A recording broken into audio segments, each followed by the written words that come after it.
everybody, what is up? I am Agoraphobe, of course, joined once again here by Eric from Hey Internet. Eric here. This is his favorite film, and I said, hell yeah, join on in, man. Any time. Like I said, if I know this was your absolute favorite horror film, when I decided to do the watch along, I would have invited. Yeah, I like I said it before, so I'm not one of those. I'm like a vampire. I have to be invited, you know what I mean, type of thing. But I took a chance. Me and you were a real good buzz. I'm like, shit, he's watching my favorite horror movie of all time. I gotta find a way to get involved. And I asked him, you're like, yeah, sure, why not? And Man, I'm man, super excited. man, me and you have, we have collabed so much, and and we're Hmm. friends, and we've done so much together. You don't need an invite; just talk to me, man. And anytime, unless it's something special in particular, Hmm. you can always come in. You don't need an invite. I appreciate it. Yeah, I saw this and I've loved this movie ever since I first saw it as a kid on VHS. It's not the first horror movie I've ever seen, but it's just the first one I truly enjoyed, and I've grown to love it more and more as an adult. You know, the themes of it, you know, how it's basically a retelling of the monkey's paw, the background between King writing it and getting it to the screen. This is Um, the one he stuck in. This is when he stuck away because it terrified him. mhm. And He was his wife Tabitha that kind of talked him into going ahead and publishing. well, what it was is he thought he himself thought the material was too dark, and he Okay, finished it, put the manuscript away. The reason why he published it because he was still under contract to the publishing company, and he wanted to get out of it, and he had to give them one more book, so he just said fuck it, pulled the manuscript out, gave it to them, and now it's one of his most popular books of all time. You know, so it's one of those deals, yeah.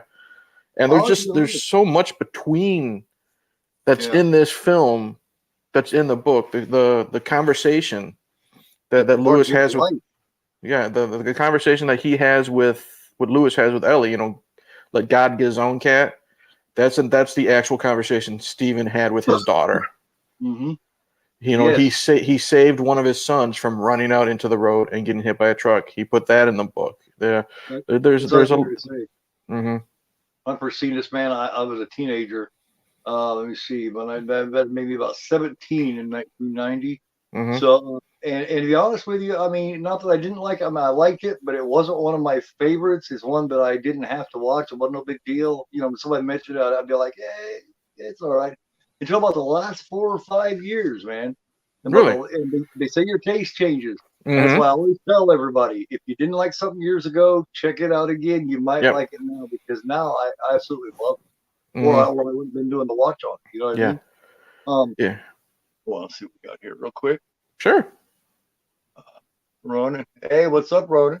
Hey, Thanks for coming through. Says, what's up, man? Hope everything is well. Friends, movie is fantastic, man. I appreciate it. Thank you for the invite to the party. Yeah, oh, well, hell yeah, dude. You're always invited.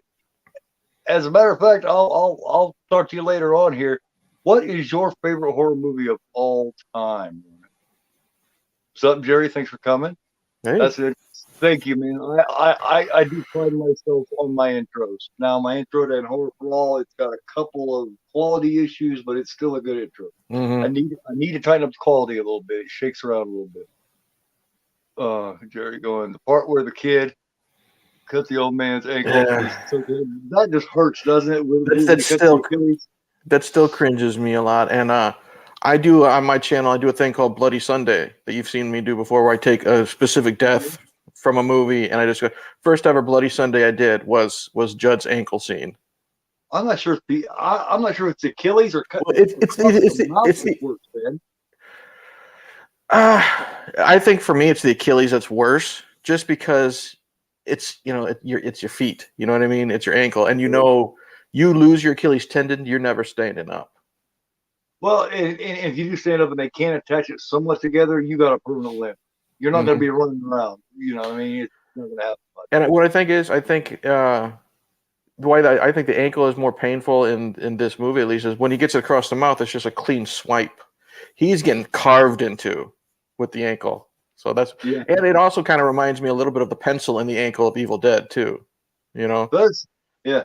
First, I played with Uncle Judd. Now I play with you. The kid was a brilliant little actor, man. Miko Hughes was. Yep. He was just fantastic. My fiance in the chat. Thanks for joining, Hey, baby. Gretchen. Love you very much. Thank you. Let's see. What it says. Thank you so much for checking out. Yeah. No problem, man. I always try to support everybody. Somebody supports me, and somebody has content that I like, and I like to support. That's what this is all about, man. It's about supporting each other. We can't get anywhere without each other. And I didn't know he had a channel. I'll give him a look too. Yep, it's Ronin Samurai /95. I'll go ahead and check him out right now. Throw your link up there, Ronin, man, so everybody can see it. You can advertise on my. I'm not one of those creators that says no advertising on my. Hey, if you want to advertise on mine, man, I push for everybody to do just as well as I'm starting to do, and just as well as anybody else I know does. My favorite movie of all time, brother, is Dog Carpenter is the thing. Great choice. So I'm sure you enjoyed the effects on the Howling watch party the other night, then. Well, I don't do watch parties. I do watch alone. Just like there is no final girls, there is survival girls. Mouse Dark, hey, what's up, man? Let's see. Thanks for coming by. Nice seeing you. Guys, all right. If you don't mind good sirs and misses, please give me that thumb up. Just subscribed to your Ronin Samurai 95. I do believe his 50th. I just became his 50th sub. So see, I'm paying attention, Ronin. I'm paying attention. I'm rooting for you, man. Ron's a hell of a nice guy. Really appreciate everything. Very cool. And I wish him the best of luck, man. Stephen King or Drug Rubber is a thing, huh? Well, let's talk about that. We'll have to discuss the future of that and see what we can come up with that, man. Very cool. You talked about the VHS. I do have this on VHS. It's over there. Fuck it, I'm gonna get it. I'm gonna get this motherfucker. Here it is. Yep, I remember that. Yep, the original poster with Gage on the back, and then you got Victor in church on the front. That little half and half. Yep. And I got the DVD. Mm-hmm. With almost the exact same shit on it. And tonight, this is what we were watching. We were watching Semetary on 4K. Yeah, great bonus features this thing has too.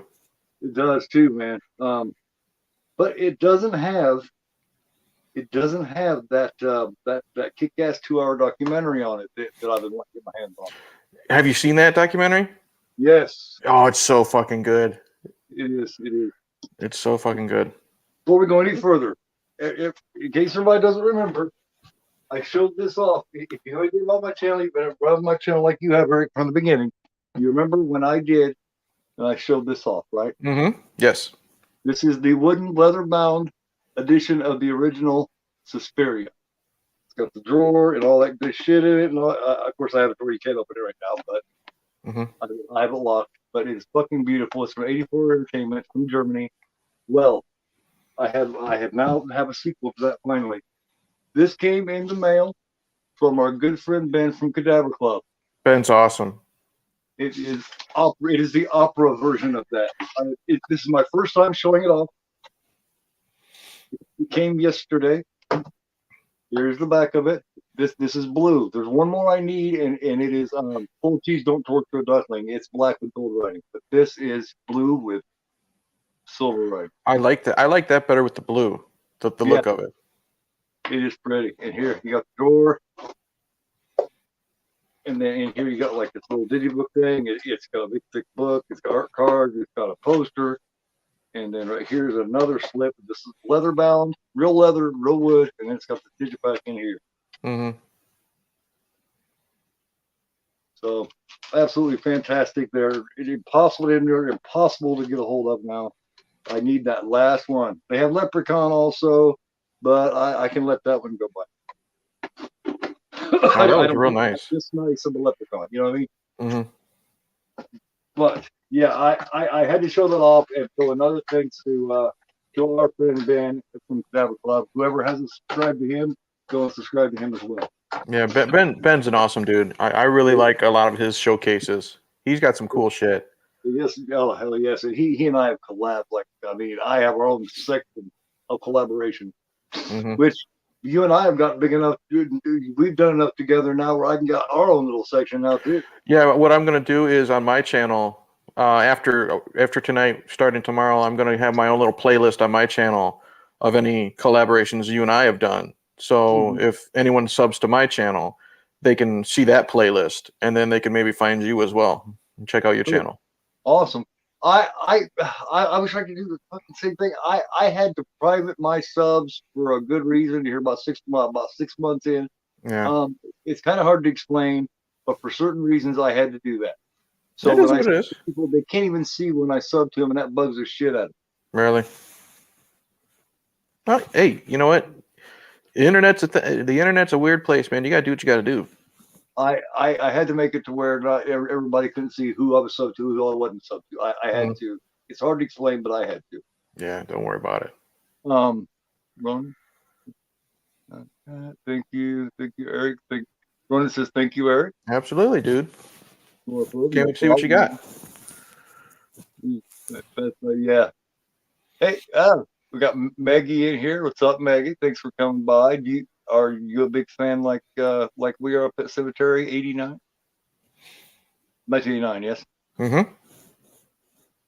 Jerry just subbed to Ronan. See, that's what it's all about, Very man. cool. We put it here, and we all that's how this all became one community to begin with. Mm-hmm. And aside of a couple of rotten eggs, we got a damn good community. Now I'm not gonna say everybody is because this is life, and Right. you're always gonna have your assheads, but 99.99999% are cool ass, easy to get along with people that want to help each other, like save the It's a lot better than where it was, I'll say, like a year ago. A hell of Really? a lot better. Well, see, you're like a 10-year veteran, aren't you? I'm getting close to it. Yeah, I think my first video was like 7 years ago. And man, I can't go back and watch those old ones. I'm very proud of where I've come. Like, it's like watching like your own, you know, even like your job performances or something like that. You're just like, well, when I first started, I sucked. And I'm glad I finally have my style and stuff like that. It's just, but yeah, I think I think my first video I ever did, I think was on first movie review I ever did was on Pet Sematary because it was my favorite movie of all time, or my favorite horror movie of all time. Yeah, I knew you'd been around for a good while, man. Mm-hmm. That like in my early say year and a half ago, because I'm going on 2 years now. When that's why I kind of would ask you questions or whatever. You know what I mean? Like Yeah. like sometimes when I talk about you, I describe you as one of my mentors in YouTube as far as being a creator. My young Padawan Goraphobe. You got it, dude. Hey, like I've always said, dude, I'm always there for any type of inspiration. You want to throw ideas at me, and I tell everybody, I said, just as long as you realize that I might say, well, that might not work, Yeah. but that's just my opinion. I'm not going to say don't do it, because I mean, who the fuck am I to say anything? You know what I mean? I've been on this YouTube thing for like 7 years now, and my videos are still very, very hit and miss. You know what I Yeah. mean?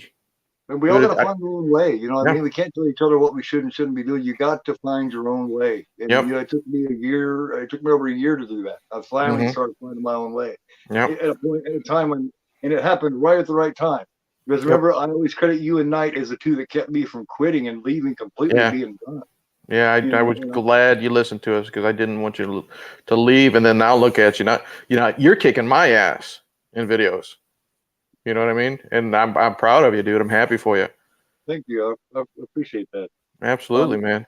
I've definitely paid some dues, man. I've definitely paid some dues, and Yeah. trust people I shouldn't have trusted, and this, that, and everything. But Yeah, you always end up in those situations, so no matter what, that's just life. in order to truly learn, you have to make a mistake. In order to truly learn, you have to trust the untrustable. You have to make those mistakes to get anywhere. Mm-hmm. Ron saying, I want to try to put my first watch party together, and I would love to be Fear and Loathing in Las Vegas. That's a good film. That would be a trip. That would be a fun watch party. It's been a while since I've seen that one too. We're in backcountry. Yeah. That is crazy, man. I remember first time I seen that. That is like a living acid trip, man. Mm-hmm. Um, does anybody need any time before we get this started? Does anybody need any extra minutes here for bullshit? I'm sure I can show something or talk about something. As a matter of fact, I am going to put these back away, Sure. and I am going to place this. I don't know if everybody can see where it's getting placed. Probably not, but I'm going to place this off right where it needs to be. So Spiria goes at this end, and now I got this space down here waiting, especially for. Very cool. And between that is my Shining the box set Shining 4K, my Hammer collection, my autographed version of Tour of the Core from Courtney Gaines, and Isaac John Franklin, Martin Scorsese box set, my Sinbad box set, True Romance limited edition from Arrow, and my Phantasm Ball. I want to get that. Like I said, I just finished discussing, the whole Phantasm series on my channel. I want to upgrade from my DVD to Blu-ray. I want to kind of get that. I want to find that ball, where all the movies are in the ball. But it's so far I can't find it for a good price under $100, and I don't want to spend $100 on it. That was the first version of the ball that come with physical media. That's the DVD collection. Yeah. Yeah. It has them actually. You pop it up. They're actually on in it. Yeah. Mm-hmm. You see, so it's ready to go. And can't thank you enough for inviting me. Seriously, thank you guys. Seriously, thank God. No problem, man. No problem. Man, we're happy to just people showing up in the chat. But if you're actually watching the movie along with us, that's even more fun. Oh yeah. So here we go. And And like I said, countdown. I'm gonna take over the main reins. To you, of course, you know me. I'll talk my head off, but you know more about this film than I do. So 5, 4, 3, 2, 1. Boom, we got it. I remember the first time I saw this. My mom and my grandma. My mom. I told you last night when we were watching, or we were discussing Friday the 13th. She's the one that got me into horror, and she went and she saw this with her mom, my grandma, and my mom was a huge Stephen King fan. So I remember watching this. I was sitting we had a little table that we would put in front of the TV. I love the graphic, how it says, how it looked with the T as the cross. Yeah. But watching it at nighttime, eating dinner with her, and I've been hooked on it ever since. I think it's when it either come on HBO or Cinemax, and like I said, I was like 17, and we recorded it on VHS. I still have that tape somewhere.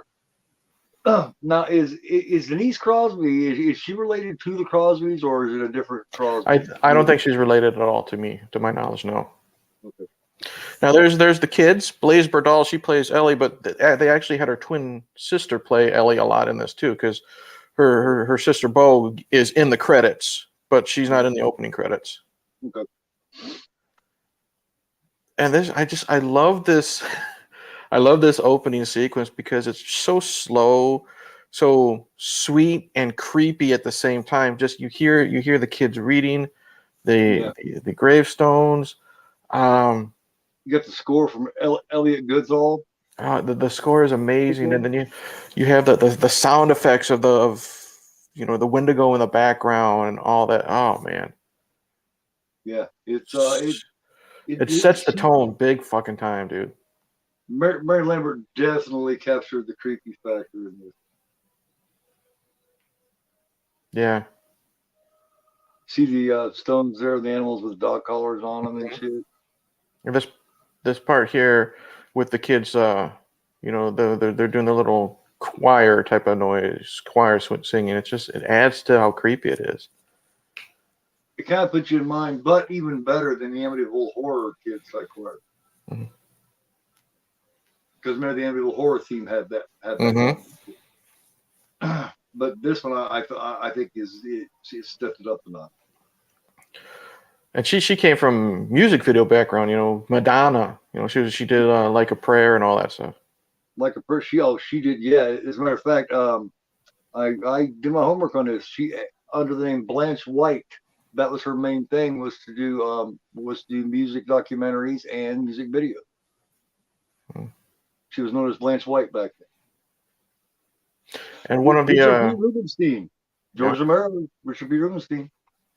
when one of the kids doing the reading the gravestones was young Jonathan Brandis, from the 1990 It, Mm-hmm. And what was he? He was in. Story. He was. What was it? Oh, he was in the second Stepfather movie. That's what I was thinking of.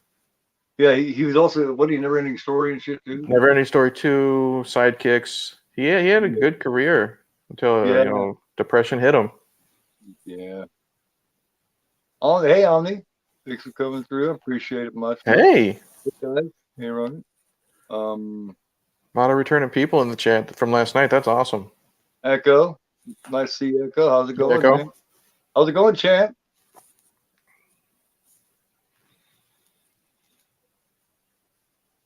Shouldn't nominate me, you fucker. Yeah, you know what? This month, you motherfucker. A lot of people kind of shit on Dale Midkiff as Lewis. I really like him. I don't really like the wife that much. Really? I like him better than I do her.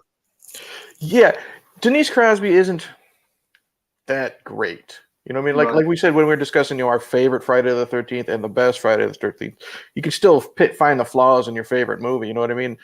I do think Denise is kind of wooden here, but she does have a sweet, I think, relationship with Dale Midkiff. I think they do work very well off of each other. I think these two are shitty fucking parents, though. Anytime Ellie whines or gets one little boo-boo, they're running after her, and then they leave Gage to just run about, man. He's fucking 1 year old. Yeah. 2 years old. He is who you've got to focus most on. Mm-hmm. I mean, I'm sorry to say it, but it's true. Because he doesn't know any better. Yeah. And it is in this road that, I mean, goddamn. Yeah, and that is one ongoing thing with this movie. Everyone says, well, they've been in between this scene here and when Gage gets hit by the truck, how fucking long did it take to put up a fence? You know what I mean? Something, man. I think they are crappy parents, and the Ellie kid, if she's supposed to be annoying, she does a great fucking job. Yeah, she's just supposed to be a little whiny kid. It's that age. She's supposed to be like 10. You're a father. I'm a father. That's how kids are. That's how kids are at that age. She was very young when they had Gage, and next thing she went from being everything to next thing you know, Gage. So that's kind of understandable, yeah. Mm-hmm.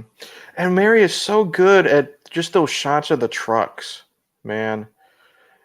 It makes them, well, they are dangerous, but it makes them look like the monster. You know what I mean? How big and how. Why are you going to go that goddamn fast to a residential area like that? You know what I mean? I think honestly, it's just a country road, 1 or 2 houses here or there. You know what I mean? But it seems like these motherfuckers take this route. Ruckers take the same routes. You know what I mean? Mm-hmm. So it's like they know there's residential through here. They could slow up just a little. Yeah. Because it takes long enough for a rig to stop anyway. Yeah.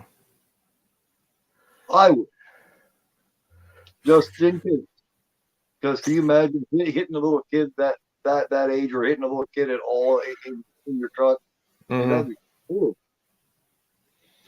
I would never be able to get over killing a kid on a highway like that because I was going so fast. Same here. Oh man, and of course, there's the star of the movie, in my opinion, Fred Gwynn. He is absolutely great, isn't he? And he loved doing this film because yeah, he loved doing this film because he was typecast. He was Herman Munster. It was Car 54. Where are you? This is a classically trained actor, and he was stuck doing the comedy stuff. So when it's on the Blu-ray. There's a very sweet tribute to him with all the actors talking to him. And Mary Lambert said, he said, Mary, I love this movie. It's just like putting on a pair of those overalls. You know what I mean? It was just being myself. He is the X factor of this film. And I didn't know he was a writer and illustrator of children's books. Really? He wrote a bunch of children's books, and he had given them to Miko when he was little. And Miko says he still has them. Yeah. Let her child walk next to the goddamn highway. Yeah. You got that is first and foremost what you got to make sure does not happen. Yep. Then go check on Ellie's boob. Yeah. I mean, because that road ain't no joke, and he ain't old enough to know any better. No. Yeah, because he's supposed to be 2 years old, I believe. And they did a good job because they filmed all of Miko's stuff in sequence so he could get used to everybody. And that's why you could tell he's so friendly. Yeah, and what's weird is when I first few times I seen this, I wasn't sure if it was the same kid here and at the end because he Yep. looks so much older at the end. Yep. Comes off so much older. It's almost like he was aware that he was acting hmm and just changed it up a little bit.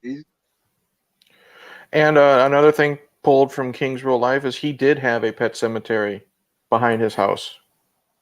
So there's a lot of King stuff in the story. And see what I love I love the relationship mainly between Judd and Lewis. Because it is in the book, Lewis lost his father at a young age, and that's why they connect because Judd's like the dad he never had type of thing, which they don't touch on in the movie, but you can still tell that it's just like father and son, best friends. And I love their relationship. He's like, "Come up, have a beer. You need a glass? Nope, good for you." You know that type of best friend stuff. They're already buddies first night home, Oh hell yeah! And and he's already taken to where he's already taken to him to where he feels like he needs to, what I mean, protect mhm. and help look after because he can see that why he likes them. They may not be the most attentive. They just don't realize what kind of road they have out there. Right. Well, and the thing is, he knows he. Well, this is what I love about Judd. He's a man's man. Look at him. He's drinking his Budweiser. He's smoking his Marlboros out on the porch, at nighttime. But the thing is, he knows some shit too. Because again, when Mary Lambert, she focuses on his face when they say, "Oh, there's a path back there." He's like, "Yeah, I know all about the path. It's a good walk, good story too. I'll tell you sometime." And then you click. He's like, "When he gets settled in, so he knows." Yeah, yeah. So What screws me up about it is the decision he makes to show him he can see is to have him take that cat back there and bury it with what he knows. I was a little surprised at that decision making. well, I'll look at it more so as the movie because there's more to it in the book. In the book, what happens is it's either Halloween or Thanksgiving time. Judd has a wife, and she suffers a heart attack, and Lewis saves her. So Judd wants to repay him by helping him bury Church, so Ellie doesn't have to deal with death. Oh, all right. That's Well, how it that's is a in the big book. chunk to leave out. But in this, I think it's just because Judd doesn't He's want almost Ellie to deal with death. he I thinks think maybe that's this what it. time it'll be different. Yeah. Yeah, because he's always thought. Because if you remember, when he buried Spot, and Spot came back, Spot was evil, but eventually he did die of old age. Like I told you, like he says, like I told you in the story. So. There's a pretty kitty, and hmm I mean, I don't know. I don't know if you're a cat fan or anything, but that is a pretty kitty. I am a cat guy. We don't have cats. My wife is not a cat person. She's a dog person. I'm not so much a dog person, so we're kind of at an impasse right now. We're trying to work that out. Right? That always makes things interesting. Yeah. I hmm love the spelling. I love the misspelling of the cemetery with the S, like Yep. spelled by a child. That's why it's like that because this was made for by children. Mm-hmm. And it just makes so much sense. And hmm King wrote the novel, and King also wrote the screenplay. Yep. I think this was the first movie he wrote the screenplay for, Yeah. and he was heavily involved. He lived just down the road. You know what I mean? He was on set quite so many times. And he said, I'll write the screenplay, but we have to do it. We have to film it in Maine so the state could get, the money. Yeah, like 20 minutes from his house is where it's filmed. Yep. Let's see what we got here. Saying hi, Val. Oh, Val's in chat. Hi, Val. Yeah. I seen her earlier. Said, hey, Val, don't take off so soon because she was talking like she stopped through. I said, hey, stick around for a minute. Love the cat. Oh yeah, me too. You call him Smokey. Yeah, that makes sense. Well, hello to everyone in the chat. Yeah, if I had to, I'll take dogs all day over cats. Um, I grew up with both, Yeah. so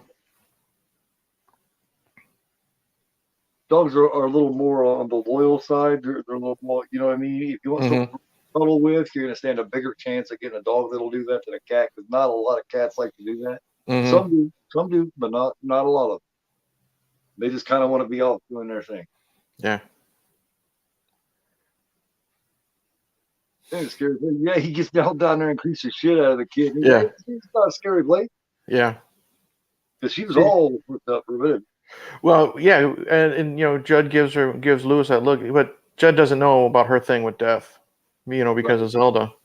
And this is the conversation that King had with his own daughter, Naomi. That's good. That's Semetary, yeah. Well, not in the end. Yeah. Yeah. Wendy's gonna croak, isn't he? That's a bleak child look way of looking at it. In high school. So yeah, so I think that's another reason why I like this movie is because, like I said, it's a lot of it's kind of personal to King too. Right. Hey, Jamie. How's it going? Thanks for stopping Jamie. On. Nice to see you. Always welcome. Always welcome. We are, if anybody's curious, we are at our timestamp is 14 minutes, almost exactly.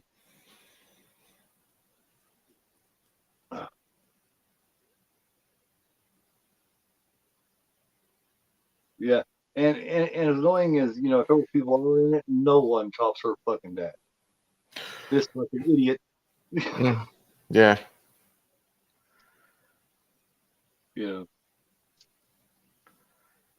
Rachel's dad, oh my god. This guy is such an idiot. He is so inappropriate at the most inappropriate time.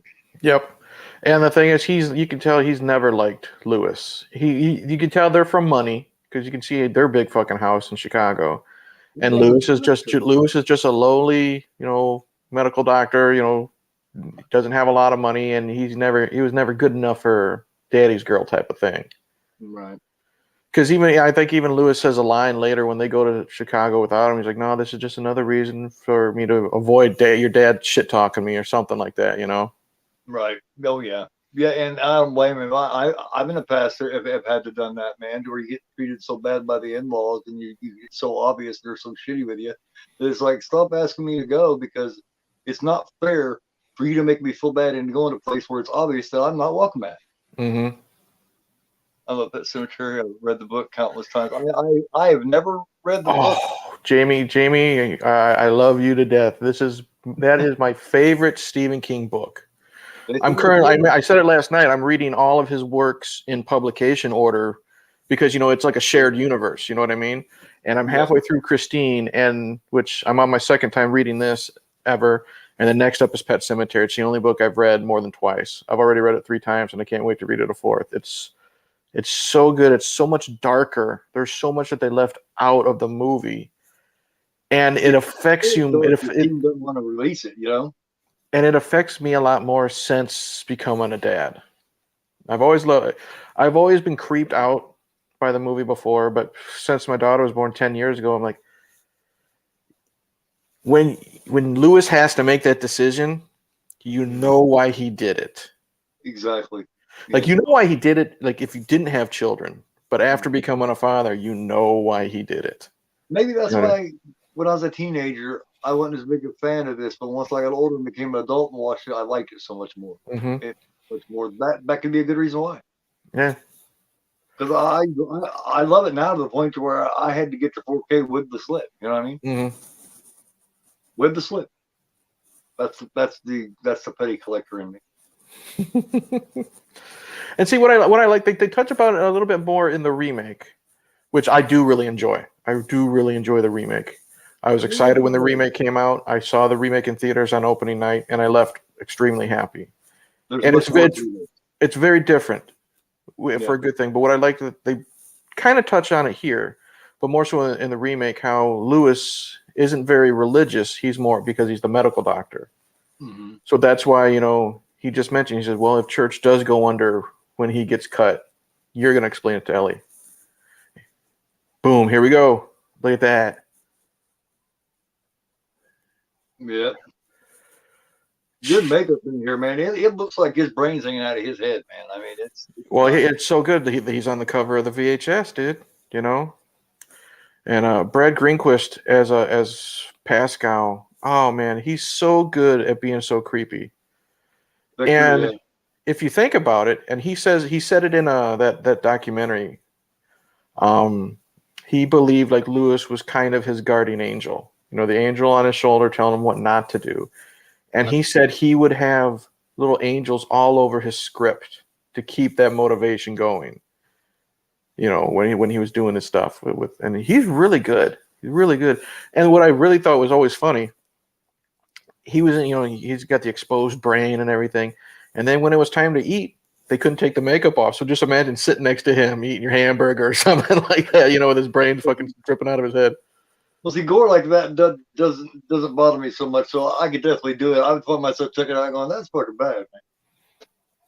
I'm so happy like this came out to Blue because they cleaned it up so much. It says, check this out. I have a cat that is all black. His birthday's in October. His name is Jack-o'-lantern. Jack for short. I like that. He says, I'm trying to pick a favorite King book is too much. Up out loud. I love his work in general and have a huge collection of his books. Yeah. So she's saying she can't pick a favorite. Yeah, it is tough. I mean, I've got all of them. Every book he's published, I've got I'll have to do a video, show off my Stephen King collection. I just got his new one, Fairy Tale. And it is tough. It is very, very tough, Jamie. I get you. Trust me. Especially the first several years, man. Carrie, The Shining. I love The Dead Zone. Christine. Salem's Lot is good. Bag of Bones is a really good one. But I think his strength is more so in the short stories. Like Night Shift is fantastic. That's where a lot of his best shits come from, is those short stories. I mean, Children of the Corn. Yep. Ninja says, hey, y'all can't stick around, but dropping by to say good day. Hey, thanks for stopping by, man. Yeah, thanks, dude. Go ahead. Sorry, man. No, that's great. But Night Shift is a great collection. And here we go. I love, like, he wakes up with that boom. Yeah. And it was Victor kicking the door open. That's what the noise was. And it was the door hitting the love chest. Mm-hmm. And I love how this kind of reminds me a little bit of kind of like a American Werewolf in London. You got the dead friend always coming back. Jack, and yeah. And I love how Victor is, like I said, he's the guardian angel. As messed up and scary as he looks, he wants to do the right thing. He wants to help him, and you believe him because he says, I'm here to help you because you tried to help me. You know what I mean?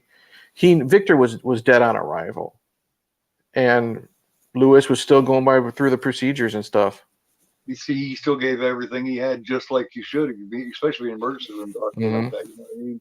9 times, not 9 times, but maybe half that time with a bad accident like that, you're going to lose your patient. And a lot of times with emergency room doctor, they get complacent because they don't expect him to survive. Mm-hmm. But he's still putting his all into it. Yep. Jamie says, yes, please do a video showing your King collection. That's a good idea, man. You got it, Jamie. I will. Good idea, yeah. I love that little smile he gives him. Like he scares him, puts the hand on the shoulder, and Lewis turns around, and then Victor just kind of gives him that little smile. He's kind of fucking with him. Yeah. Who said you were dreaming? And God, the use of the smoke and the mist. See, this is a perfect fall Halloween time movie. You know what I mean? If you're finally sick of watching all the fucking Halloween movies or something like that, put in Pet Semetary in October. Watch it in the dark. Yes. Now, I'm curious, what's your feelings on the sequel? Clancy Brown is great. Clancy Brown does a fantastic job in it, doesn't he? What I like about the sequel, I attribute it to Texas Chainsaw Massacre 2. It's a complete 180 by the same director. They went for the camp, they went for the goofy stuff, and I enjoy it for that. I don't love it, but I can enjoy it. I can respect it. I do. Yep, I've got the Scream Factory Blue. I love the makeup effects of it. I love Clancy Brown. He is fantastic. He's such a fucking asshole before he's killed, but when he is, think about it, Pet Sematary movies are zombie movies. You know what I mean? If you think about it that way. Right. When Gus comes back as undead Gus, he is just hamming it up, and he is just so much fun in an awful way. You know what I mean? Yeah. The first thing I ever seen him in was, I don't know if you've ever seen it, from 1983, I do believe, is Bad Boys with Sean Penn. Yep, the prison movie. Yep. Yeah, with the maximum security boys school. And Mm-hmm. remember, it's him and Tweety. It's them two are like the two fucking prison bullies. And Mm-hmm. he plays a character called Lawfern or Viking. And that's the first time I ever seen him, and he is so young in that, man, but he is such a dick. Oh, Clancy's always got to play like a dickish character if it's not very like, Highlander. Or even in like Starship Troopers when he's, the drill sergeant, you know what I mean? He fucking breaks Jake Busey's the one kid's arm and he throws the knife in Jake Busey's hand. Medic, Yeah, he's good. He's really good. Treat saying, hey, trick or treat. Thanks for coming by. Hey. Appreciate it, man. You got your pet cemetery going? Luna says, Eric, you're right. You're right, man. Straight up, dude. Like I'm so used to the typical horror movie, but this is actually interesting, man. Give me a new movie next year and the year after that. Hey, I like that's why I like doing YouTube. I like talking movies, but I just like giving people ideas. You know what I mean? When I first started YouTube, I picked all the movies that a lot of people hate that I love to try, so that way it'll try to get them ideas, just to give movies a second chance. And if I No, can it's just five have good people. conversation about anything, you know what I mean? I finally sold Humongous to people, man. I got 5 new fans of Humongous. Like I said, I got Trenchy seeing Extra 3 for the first time. You Mm-hmm. know what I mean? I love doing that. That's why I'm going back to Forgotten Horror Archives this coming Tuesday. Mm-hmm. I'm gonna do Don't Look in the Basement Tuesday. Okay. I'm going back. I haven't done that for about a month, but coming this Tuesday, I'm going back to Forgotten Horror Archives. I'm going to go back and I'm going to reintroduce some more movies that most people haven't seen. And I bet a lot of people hasn't seen Don't Look in the Basement. Yeah. Have you ever seen it? Mm-mm. Never heard of it. You should definitely check it out, man. It was made in 1974. I haven't done them in a while. I had this playlist called Have You Ever Seen? And I've had things like, 13 Sins, which I love 13 Sins. 13 Sins is a great movie, and I've done Freaked and stuff like that. But yeah, it's always fun just opening some people's eyes to movies. You know what I mean? That they would I never love think it. of watching. I love it. I love it because I got so many in here and in my collection, man, that most people have not seen. You know, Hmm. most of your average people have not seen because people tend to talk about and show off and discuss the same movies over and over and Yeah. over again. I like to give people an opportunity to find out some new ones and some new ones that they may love and watch the rest of their lives and talk Hmm. about.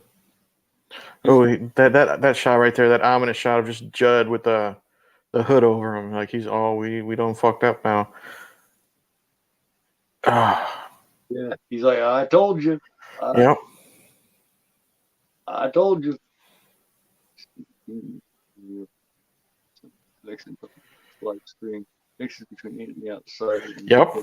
There's You know, so many characters that are mentioned, like Ace Merrill, who is the bully in Stand by Me or The Body. He's in Needful Things. There's so many connections, in the the King, connected universe or whatever you would say, and that's why I'm reading them all. And I'll right. be done when I'm like in my fucking 70s because that man publishes like 3 books a fucking year. You know what I mean? Madman is on my Forgotten Horror Archive list, as a matter of fact, for the truth. I think I got Madman. I don't think Yeah, I've ever watched it, but I've got it somewhere. Syndrome back here. And I have not watched that Vinegar Syndrome yet, so this will be really cool. I plan on doing that sometime next month or so, probably. So just stay tuned. Tomorrow, if you got time, man, join the chat and check out um the Evil Dead remake. I'm doing it at 3 p.m. So if you Very got time, cool. I did the first one last Sunday, and tomorrow's Sunday afternoon wake up call. It's going to be the 2013 one. Which I prefer. Yeah, I know. I like them. I've come to where I kind of prefer it, but I Hmm. still Yeah. And see, that's the thing. And they mentioned, I don't know if they mentioned it or where I heard it or whatever, but it's like I said, Pascal's the good angel on Lewis's shoulder. And unintentionally, Judd is the devil on his shoulder. Judd did not, because he's the one that turned it on to it. Yeah, he, and the thing is, it's because he's been touched because they don't mention the Wendigo in this movie, but he's been touched by the curse because he was involved when he was younger, burying his Right. own dog. The Timmy Baterman story, which comes out later, and he unintentionally gets Lewis involved. And when he breaks down after Gage's funeral, he's like, "I'm responsible for the death of your son." The I the, love the he leans over to Lewis. Are you all right? It's just yeah only Gwen's face can look like that. Lewis. yeah yeah yeah. I just forgot my happy thought. Oh, and I like this right here. He knows what it is. He knows it's the Wendigo. Yeah. Oh no, Oh it's yeah. just a loon. We're fine. Yeah, bullshit. The closer they get, the more of that shit you hear. hmm And they are It's doing a prequel series, which I'm going to be interested in. It's young Judd is a character. I don't know how many episodes. I know that Pam Grier has signed on. Henry yep. Thomas has signed on.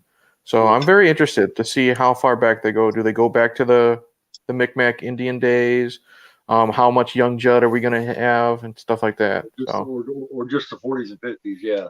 hmm Where the one kid comes back and where his dog comes back. Yeah. hmm Spot. I did. It's not. It's kind of funny because the dog is called Spot in the book, but I kind of love how it's Herman Munster and they had a pet dragon named Spot. So I always thought that was kind of funny coincidence.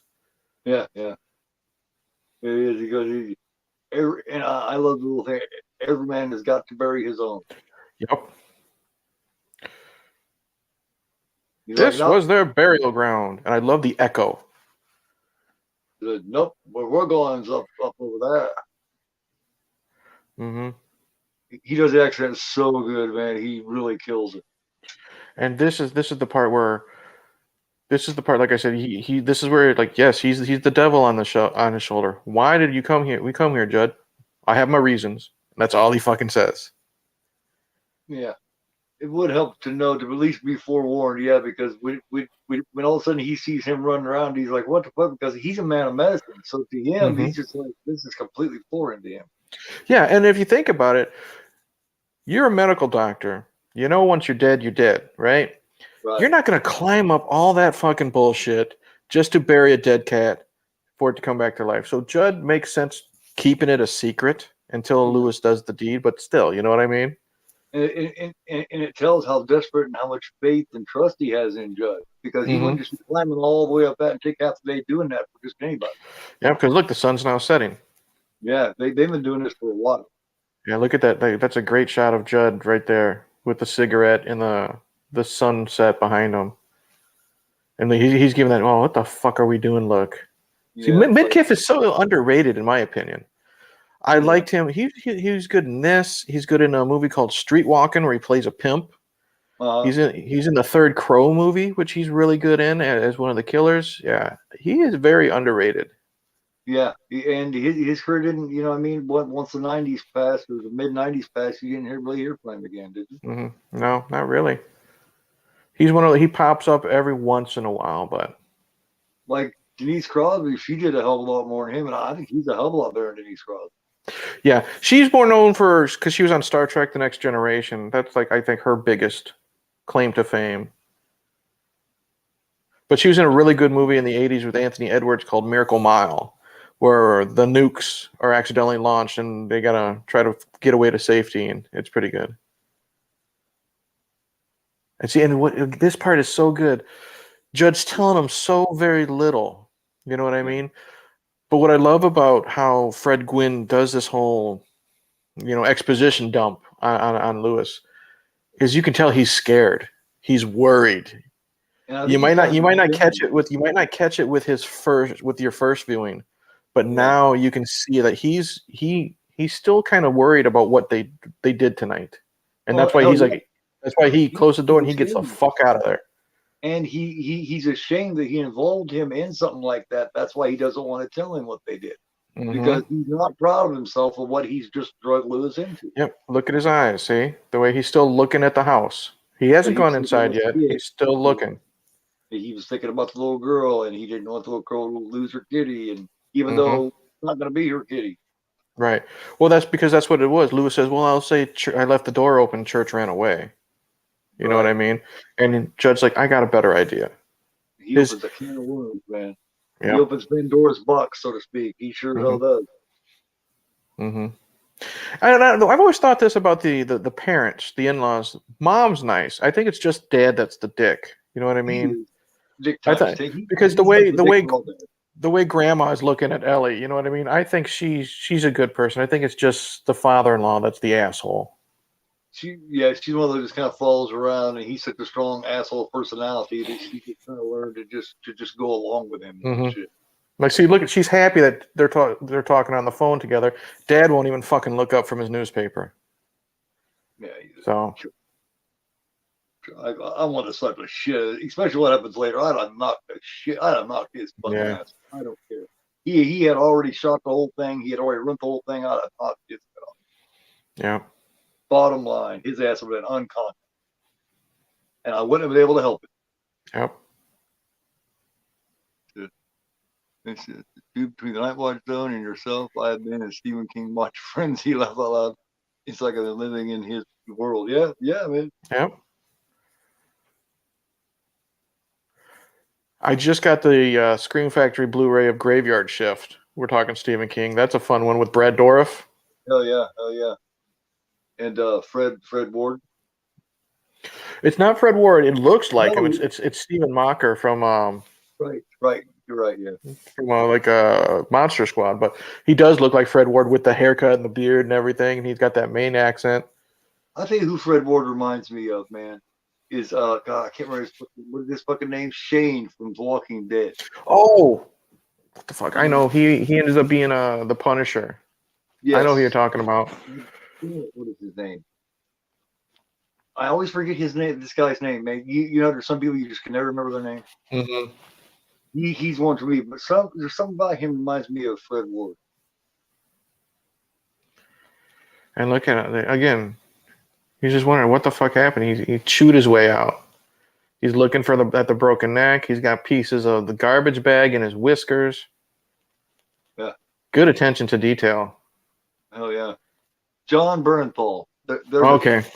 Good. I appreciate that. And there's your first glimpse that church might not be so nice anymore. Right. He's like, get off me. But I mean, some guys just do that anyway. You know? Yeah. But church wasn't one of them. And then this is where Judge he's telling him, no, he's dead, dude. And Lewis is trying to say it was dark. And you're like, no. His neck was broken. Like it was full of ball bearings. And then he's like, you pulled him out of the frost, you know. If it was alive, he wouldn't have been frozen in the fucking ground. You know? Yeah. He pulled him up and so like he was stuck to like kicky tape. Yep. You know. Yeah. I've had to do that before, so I know the exact sound. Yeah, have you? It was the rag man that told me about that place.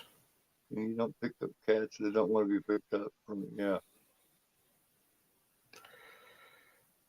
The rag man. Here he's gonna tell the story. Mm-hmm. He thought on it all night and thought, yeah, it's only fair to let him know what the hell's going on. But he's only going to tell him about Spot. He had no intention of telling him about Timmy Baterman. So that's the thing about Judd. He still has his secrets. He still won't tell Lewis everything until it's too late.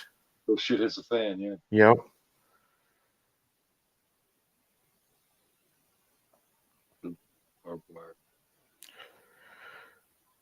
Judd, come and get your dog. Yeah, he's different. Yep. And there's a little bit more in the book. In the book, you know, Spot was just mean, but he was also just kind of dumbed down and lazy. So, you know, he always stunk. There's a scene in the book where Judd's talking about where he had to bathe Spot after he came back, and he just could never get the smell out and stuff like that. And Spot did die of old age afterwards, but that explains it good. He said a man doesn't always know why he does things, Lewis, which is true. Yep, he just does them. And right here, this reaction. Oh, he's like, oh. You would bring the person up there. You go, oh, God, no. Who would? You know? And you look at Dale Midkiff. He gave him that you fucking liar look. He knows because the way Judd acted right away. He knew that Judd knew. And that's, like I said, that's the great rapport with Dale Midkiff and Fred Gwynne. I think they are so good together in this. Yeah. This is one of the scenes I always remembered as a kid. You know what I mean? Him taking the bath, and then Church gives him that little present, the fucking dead rat or whatever. So there's still a little bit of him in there, Mm-hmm. or at least there's still a little bit of an actual cat in there. Yeah, but you could tell Church did it maliciously. You know what I mean? It's not like, hey, here's a present. Because cats do that. They bring in fucking dead birds and stuff like that they find. But he waits till Lewis covers his eyes with the washcloth and then plop. Ruins his bathwater, yeah. And then, there's a little bit of comedy to this. I love how when Lewis gets out and he's already disgusted. I mean, look at the size of that fucking thing. He gets out and then he steps on it. You know, they're just... and see, I love how this movie's so cleaned up. The eyes on Church glow more on the Blu-ray. Yes, yes. Get out of here. Here you go, right here, man. Right here. Whoop! Steps on the fucking rat. Yeah, he's about to bust his ass, yeah. Mm-hmm. Yeah. And he just runs off feeling happy with himself, Church does. Yeah. Like, yeah, what the fuck with you, motherfucker? You ain't seen half of it yet. Mm-hmm. Just you wait. Let this be a lesson to you. Mm-hmm. And I don't know if Jamie's still in the chat or not, but we mentioned, the shared universe in the book because, Ellie, she sees Pascal, she has these nightmares. She has the Shining. She has the Shining power. Obviously, they don't say it because the movie's not connected, you know what I mean, to the Shining and all that stuff. But yeah, she does have the shine. Yeah, of course, King makes his little guest appearance in this one too, just like always. He's coming up here in just a little bit. Yep. Ronan hasn't seen this, so I'm trying not to spoil before. Oh shit! I'm sorry, I didn't know that. Well, I mean, Okay. But just like I warned him yesterday, man, when I do a watch along, I'm a spoiling motherfucker. So I mean, all right. I'll keep that in mind. Ronan, since you're watching with us, I will wait until the scenes already happen. I did not know they hadn't seen this yet. Sorry about that. Yeah, there's Jamie. She said, yes. Yep. Ellie has the shine. Yep. That's interesting. That's something I didn't know, man. Mm-hmm. That no wonder she knows so much that bad shit's happening and shit. Because how else would she just leave and just know bad shit? Well, that's like and then it makes more sense now that she had the dream Church got hit by the truck. Well, it's not just because it's a little kid being worried about her cat. It's now because she did see it happen. Yeah, you know what I mean. She just attributing it to a dream because she just doesn't know. You know what I mean? Mm-hmm. She doesn't know what she has. She doesn't know what. Yeah. Yeah. Makes you wonder if this woman should be writing with her left hand, because that looks like some serial killer writing, man. And this character is not in the book. This character takes place of Judd's wife. The housekeeper's not in it? Really? Correct. Which I don't know why. I think maybe they removed Norma, Judd's wife, just so Lewis and Judd could be closer. Mm-hmm. But this scene is just because of the funeral. It helps introduce Ellie to death. Now, is she killing herself at her house or at their house? Hers. That's her own house. That's her own house. Because I was wondering. I didn't quite remember, but I was thinking, man, how fucked up that'd be to do it where you work. Yeah, but it's it. You know what I mean? And here he is, the man. Hey, Fred, how you doing? Oh, Slasher Fred's here. Cool. Yep, there he is in his cameo. Yep. It's a TV show from the 90s called Ghost Rider that was about some preteens who helped solve crimes with the help of Mysterious and Blaze. Blaze, who played Ellie, appeared on it. Yep, I watched that growing up. Interesting. No, you guys are okay, man. Like watching a movie turn up with much more. So it's not like I can't hear you guys, but I like but like I hear the movie. Okay. Okay. Oh, okay. Yeah, I am a spoiling motherfucker in my watch-alongs. Yep. I try not to, but if I don't, it ends up being like everybody else's watch-alongs, and they're quiet, and all you get is ooh, ah, wow, that was cool. All right, pay attention right here. How's your cat, Lewis? It's Ellie's cat. No, it's your cat now. Yeah. And he's got that little bit of a grin. And like, you motherfucker. You know? So that's what Yeah. I mean. How Judge kind of the devil on the shoulder. You know what I mean? He And definitely it's took it. not. And the thing is, though, it's not intentional. You Right. know what? And even he says that. He says because I won't spoil too much for Ronan, but he says I introduced you to the power. Yeah. Yeah. Because he has so, as far as the character goes in the movie goes, it's because he has so much faith that maybe it'll be different for them. Mm-hmm. And what stress she must have to put up with her dad being such a dick, hating a husband and a guy that tries to be a good father and tries to be a good husband and makes a damn good living. Yet your Mm-hmm. dad's still not satisfied with him. Yep. Never be good enough. That's The only one he's hurting is her and his grandchildren. yep. Not hurting him. He don't give a fuck if he sees her dad. I'm sure he'd prefer not to. Yeah. But and Dale's real sweet with her right here. I think he's really good with Blaze Bridal as an actor. You know what I mean? I think they got a good father daughter chemistry, Yeah, yeah. which makes Lewis so likable. And you feel like we said this when we talked Friday the 13th too with Mark. You just feel so damn bad with the hell that he's going to go through with this movie. You know?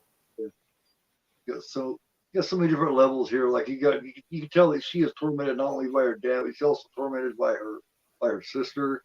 Yep, that's coming up now. It's because she had a lot to deal with that, man. Mm-hmm.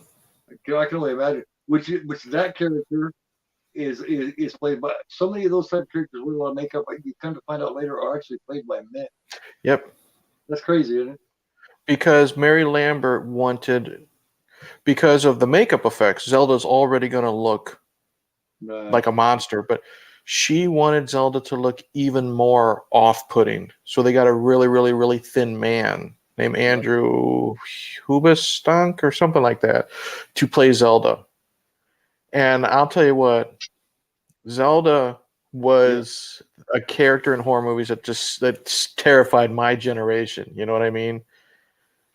It's Andrew who been sick. Yep. Her having to care for her dying sister. Yeah, that's an awful lot of responsibility, man.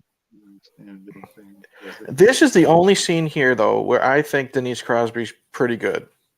Where she talks about how, she wanted Zelda not to just feel any more pain. She wanted us to not feel any more pain because, you know, Right.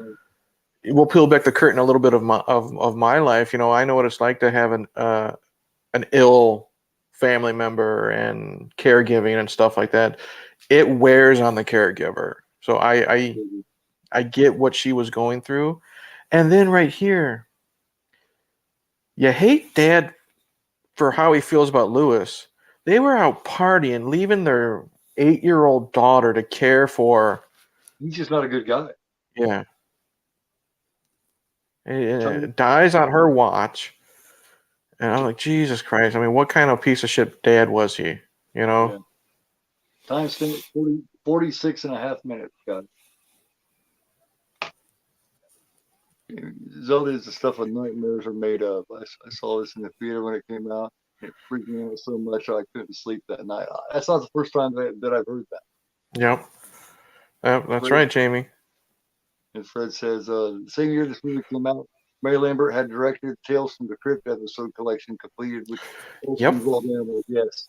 Emmett Walsh is the guy who was taxidermying all the animals. Yep. I remember that episode. Mm-hmm.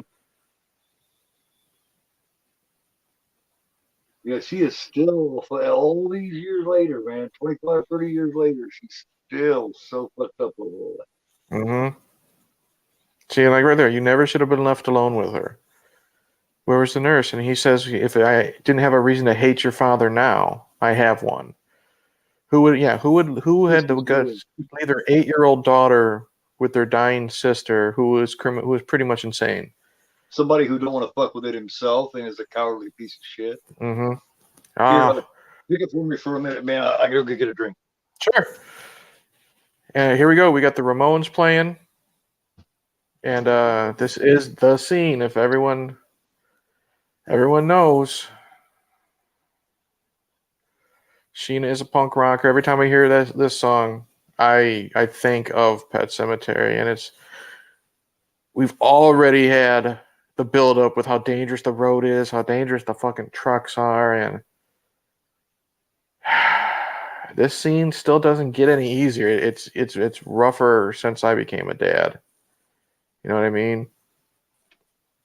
Don't gotta say too much. You can all put two and two together if you haven't seen the film. Yeah. Oh But yeah. and there's two Ramones songs in this movie. Sheen is a punk rocker. I'm a huge fucking Ramones fan, and then of course Pet Cemetery. Yes. Mary Lambert was best friends with Dee Dee Ramone, and Oh yeah. that's how they got Sheen is a punk rocker, and that's how they got Dee Dee to write the theme in the credits. She gave Dee Dee the book. Dee Dee read it, and he wrote the song Pet Cemetery to play during the ending credits. Yeah, this came out when I was an older teenager, like I said, 17, 16, 17. So you better believe I was definitely aware of who the Ramones were. Mm-hmm. Because I was a rock and a metalhead anyway. Yeah, and they do. She does a good job of cutting in between them having their fun picnic and then the truck looming in the distance. They're having such a great time, and she goes over there and ends up hurting herself and gets her little boo boo. And of course, she Mm-hmm. screams for attention like any kid because they're close together, these two are. Mm-hmm. She was so used to being the only one, and now she had to give some of that love to a very Yeah. young, cute Gage. So, That overhead shot is so scary. Like I love Judd. How Fred's yelling, "Don't let him go into the road." Even Judd, 75-year-old man, is running. And look at this sprint. this scene is foreshadowed so hard. This is actually heartbreaking. Yeah. And just the way it's shot.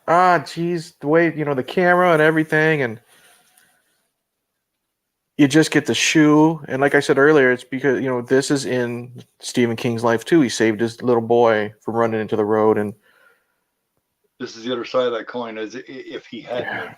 yeah. And the thing is, what really gets is it's Dale's yell, and then the use of the photographs. You know what I mean? That's It a did lot of have people say, a lot of people, I don't get it. I think a lot of people just it's just different taste. A lot of people laugh at that scene because they think Dale's scream is so over the top, and I'm like, dude. I His buy it. face got rid of by a semi. I buy it 100%. I really Hell do. yes. I buy that one just as much as I buy Al Pacino's silent scream at the end of Godfather Part 3, Mm-hmm. where it's just you can see the scream but you can hear nothing. When his daughter gets shot, Mm-hmm. the end of Godfather 3, that silent scream is it's so silent that it's so loud. Mm-hmm. To me, it has the same amount of impact. References by the monster. Judd says that he once had a pet dog named Spot, which was named Pet Dragon. Yeah, Yep. that's true. Yeah. That's But in the book, the dog actually was called Spot. It was just kind of a funny coincidence. Hell yeah. I forgot that the dragon was named Spot. Yeah, he lived under the stairs. Yeah. he'd bust out and light a cigar or some shit. Mm-hmm. Yeah. That's Fred is so good in this scene. Like right here, I'm going to hold the picture till God lets Gage come back. The tears in Fred Gwynn's eyes. I mean, that's like, look at him. He is such a good actor, and that's why he was so happy to do this role because he can actually act. yeah. He's not stomping around and making a goofy laugh and having shit fall on his head. You know what I mean? Unfortunately, he's another great actor that did such a great job at a role earlier on that he was forever tied to it. That happened. You know what I mean? Yep. Unfortunately, that happened. And they had to dye his hair white because he still, up until the day he died, to my knowledge, he had that thick black hair. Because if you remember him in My Cousin Vinny, he was the judge. In My Cousin Yeah. Vinny, he had the jet black hair. Here's your part with the father-in-law. I'd stick my foot in his ass so far it would come out of his mouth. Mm-hmm. Stupid son of a bitch. Act, Yeah. act like that at my son's fucking funeral, man. What the Yeah. fuck is wrong with you, dude? What the fuck is And wrong with you? this oh man, and this was just an accident when they knocked when they. Well, I'll wait till it to happen because I don't want to spoil it for Ronan. Right there, they knock over the casket. I think it was an accident that that the lid opened, and Mary Mm. Lambert kept it in, and that's what sets Lewis off. And that man there, he's got a bigger part in the book. He's one of Lewis's friends. You got a mustache? Yeah, Okay. that's why he says, "Get a hold of yourself. It's your son's funeral, please." Like He was he, trying it. I know, but he was just trying to calm down his friend, is what it was. But he was he was a minor character, but he was a good character in the book. Her fucking idiot dad's fucking punched him at his son's fucking funeral, for Christ's Yeah, sake. yeah. Stupid son of a bitch. And Dale, again, I think Dale is so underrated in this. He couldn't speak when he was being yelled at. He wanted to say what the fuck you were talking about, but you could tell he just couldn't get the words out, because Yeah, he's father grieving over his child. yeah, this son of a bitch. Oh man, yeah. Shit like that. As passionate as I am about these films, shit like that it makes it feel like it's a real person that I just want to put my hands on and slap across the fucking face. Yep. It's asshole, man. Who the hell does he think he is? That Mm-hmm. it's like, And this is like, my child, motherfucker, not yeah, yours. yeah, you didn't even give a shit about your child. Your one child was kept in the back room like a dirty secret, and you left your other one to care for. Yeah. So who is Don't he even to care about say? you. That's what you care about, is you, motherfucker. Mm-hmm. He's just showing his ass. Yep. So I think this movie is so underrated when it comes to people It has watching it grown. and picking it apart, in my opinion. It has grown a lot the last few years. Another one that came from obscurity, and about the last 10 years, it has really grown and really got a huge audience now. Mm-hmm. Fuck off, hairball. He's just looking at him going, And then look at it when the cat fucking hits him in the face. The look that Dale gives. every time he goes by him, he jumps and kicks him in the face. Mm-hmm. Every time. He's like, you son of a bitch. Yep. Yeah, this has always been ever since I've seen it, it's been my favorite horror movie for as long as I can fucking remember. I'm not sure if you'd ever told me that before. Mm. I knew Friday was your favorite horror franchise like Mm-hmm. that, but I don't think you ever told me what your favorite horror movie ever was. Oh, and I love how Judd does that little two-step and he shuts that door fast right when church passes him. These little things Fred does. Yeah, because he don't want him back there. And look at the body language from Fred Gwynn. He's afraid. He feels so bad, man. He just. You're not thinking thoughts best. You're thinking thoughts best not thought of, Lewis. You know, he has to tell Lewis this story. Look at the way he's holding his hat. It's like it's like a comfort blanket right now. You know what I mean? He's holding the hat. He's got to tell this fucking story, but he doesn't want to. He's waited all this time. He's probably sat there for hours, sucking down a few beers, just trying to build He's up the got the nerve. liquid courage going. Yep. And now he's ready. Yeah, and look at him. He's standing. And he's pointing right at him. You're thinking of putting him up there. Don't lie. Thought hadn't crossed your mind. You know. Which it would. Mm-hmm. That's what I'm saying. Ever since becoming a dad, this movie struck even more chords with me. Oh God, yeah. I went from thinking, it was okay, I could take it or leave it, to actually really liking it the last several years. No, I'm glad to hear that, man. That's good. It's cool. It's always happy to hear like when someone is really starting to come around to a movie you love. You know what I mean? Mm-hmm. Yeah.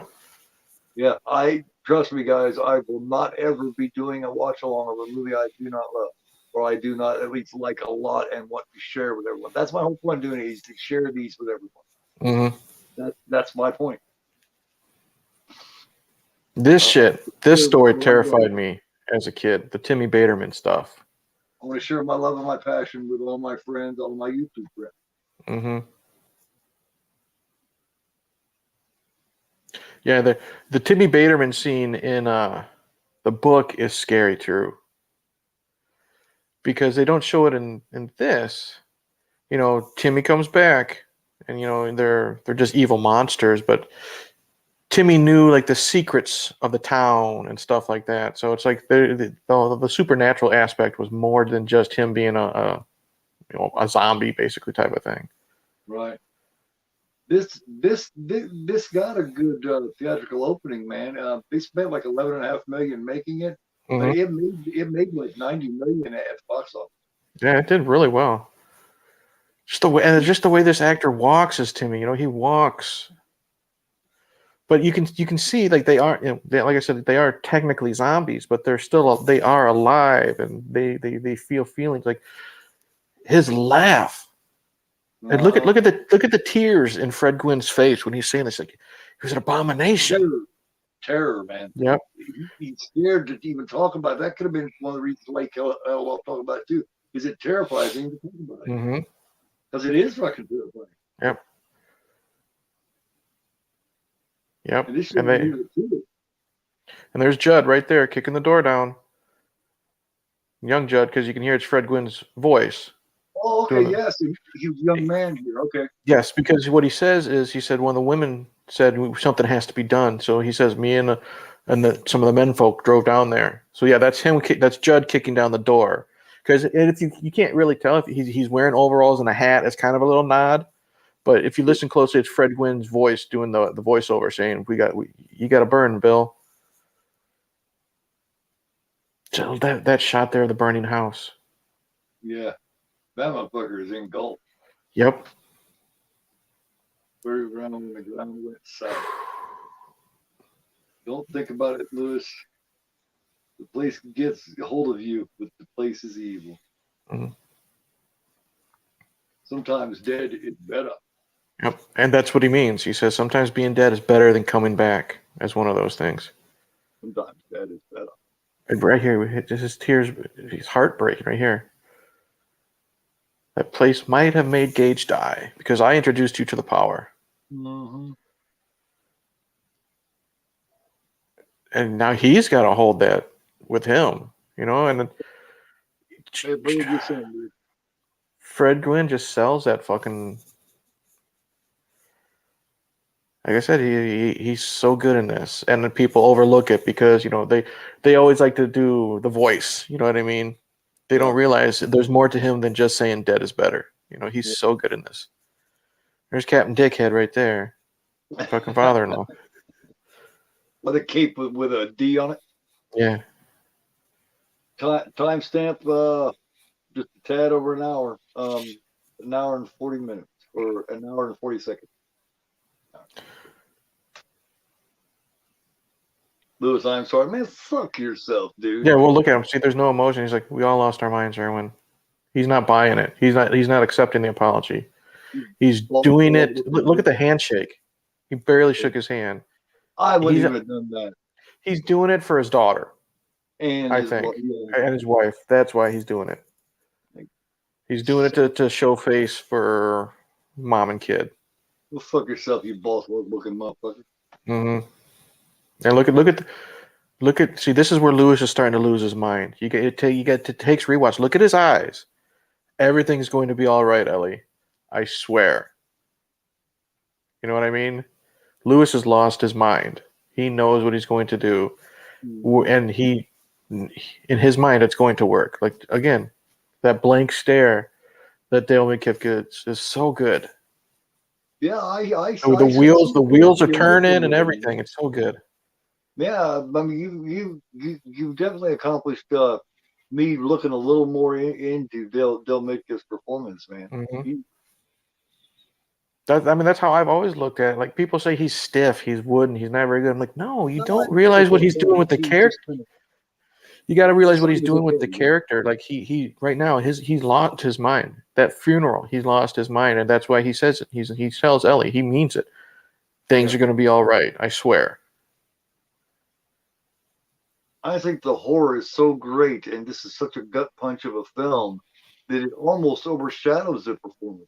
You know what I mean? It's like everything's done so well, and it's so terrifying, and it's so fucked up and dark. It overshadows that shit. And see, Pascal's trying to tell him not to do it, and he's trying to convince himself that everything will be fine. He's like, "What happened to you was wrong, Gage." and then I'll just put him. If it doesn't work, I'll just put him back. You know, Yeah. he's trying to motivate himself, pump him up. Yeah, because God, that would be hard, man. Yep. Now, I'm just wondering how in the hell they got him in good enough shape, putting him back together well enough to even be able to dig him up like that. Mm-hmm. I mean, can you imagine as fast as that goes, hitting a child that size? Not to Mm-hmm. mention the parent. Yeah. But it may just nick the cat, but it hit Gage straight the fuck on, man. Yep. He would have been a messy spot. Yeah. I hate to say it, but he would have been mush. You know what I mean? Yeah. There would not be anything left.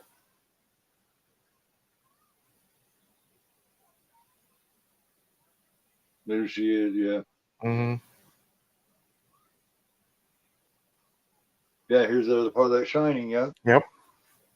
She got the shine. Pascal, she's even talking to Pascal. Yeah, says Daddy's gonna do something really bad. Yep. He's a good ghost. Yeah, this Yeah. he was just sent to warn us. Mm-hmm. He was near Daddy because they were together when his soul was. Yeah.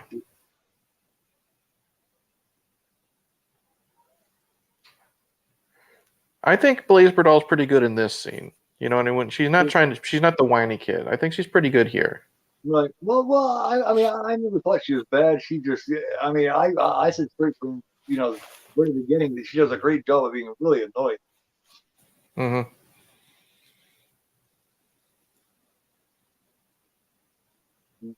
Which is skill among itself, unless you're Mm-hmm. just an annoying person, Yeah. which I'm assuming she wasn't. I seen a picture. I was looking through doing a little bit of homework on this, and Mm-hmm. and I seen a picture of her now, and it's crazy to see her growing up, just like it's crazy to see Miko Hughes growing up. Yep. Yep. Which shows how old I'm getting. God, that just flap of skin right there on the side of his head. Hey, Juggalo, how's it going, man? Thanks for Hey, coming, Brad. buddy. Here we go. Oh, I love that line. We'll bust you out, son. Yep. Timestamp 1 hour and 5 minutes. The pace in this is pretty good too, I think. Oh, yeah, it is. Yeah. It's going by, man. Mm-hmm. Okay, now pay attention to that poster, that painting. Look at Okay. the outfit. That's supposed to be Zelda. Look at the Right. outfit, and you see Okay. there's a little black cat next to her. Okay. And And then pay attention to that outfit, and then pay attention to the outfit Gage is wearing. mm-hmm. Yeah, Yeah. I see it right away. As soon as you said look at it, I was like, Yep. oh yeah. Mm-hmm. But Ronan will see. Yeah. See, this is what I mean. Judd's a man's man. He's eating spam out of a can with mustard, stuff like that. That's what I love about him. Spam with mustard is good. Man. Yeah. I love frying. You make a hamburger and then fry a piece of spam and put that on top. That shit's good too. I'm a big mustard fan on shit too. Oh, me too. I don't like ketchup. I put mustard on my French fries. You know. I like the combination. Oh yeah. Rachel, no. Yeah. Oh, Rachel, no, Mm-hmm. you don't want to do that. I have to do it. He's like, oh hell. Yeah. And look at the way his hand's shaking, holding the phone. He's like, "Fuck." Yeah, shit is definitely hitting the fan off Mm-hmm. from backward and forward at this point. Now, I wonder what's going through his mind this whole time, but he's thinking this whole, you know what I mean? He's just going through all different kinds of shit in his mind. He's lost his mind. Like I said, that blank stare. He like, this is gonna work. That's what he keeps saying. This is gonna work. This is gonna work. Yeah.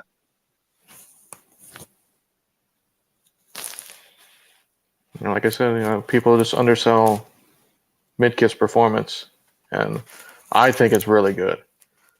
Yeah. Yeah. See, look at that smile. He's like, okay.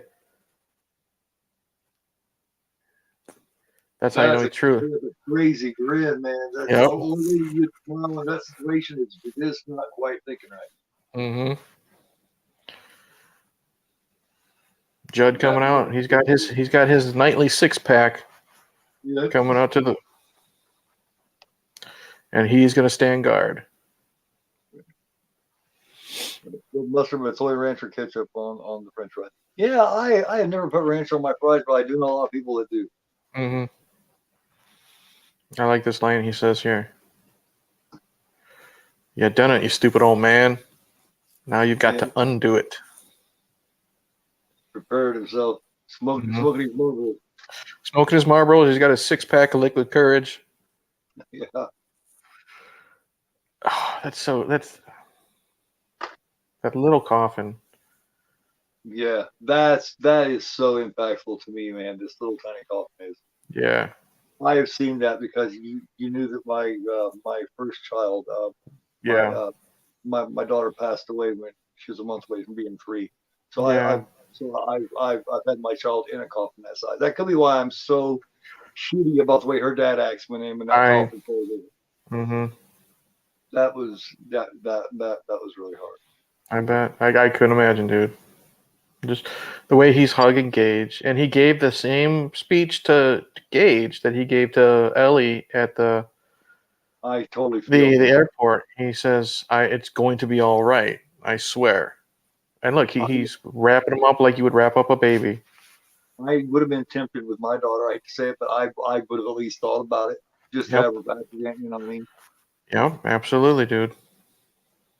You just don't know until you have it. It's just not the natural order of things. There's that painting again.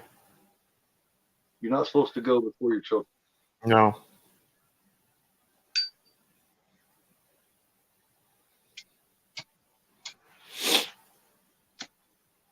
And I haven't said this. I'll watch when she pops up. Oh God. Yeah. And the voice. It's so mystical right Great job here. of character acting, man. Mm-hmm. Great job of character acting. Look at you. And then the voice deepens. I get you. Yeah. And then it deepens. Gage and I. We'll get you for letting us die. Yeah. And I haven't said this. My wife's name is Rachel. And she watched this movie once with me when we first started dating. I am not allowed to watch this movie with her in the room. So my wife is on the iPad in our bedroom. My wife is on the iPad. Yeah. She says she cannot watch this movie because she is terrified of Zelda. And the fact that they share the same name, the wives share the same name. Drake. Well, you know my oldest son, Drake. Yeah. That part, he's 25 years old. That part still scares the shit out of him. You know, when Zelda runs over and she's like, "I get you," and she does that kind of shit. That freaks him out, man. Yep. I like how Pascal held open the door. Now, does it say something about the mom maybe having a touch of Shining too, kind of like Jack and Danny Torrance, because she can hear him too?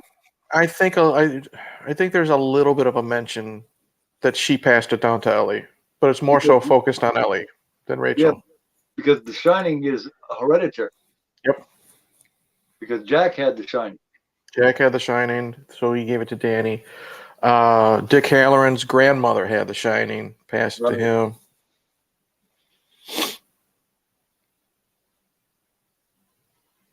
Look at him. He just beelines for the deadfall. He knows what he's got to do.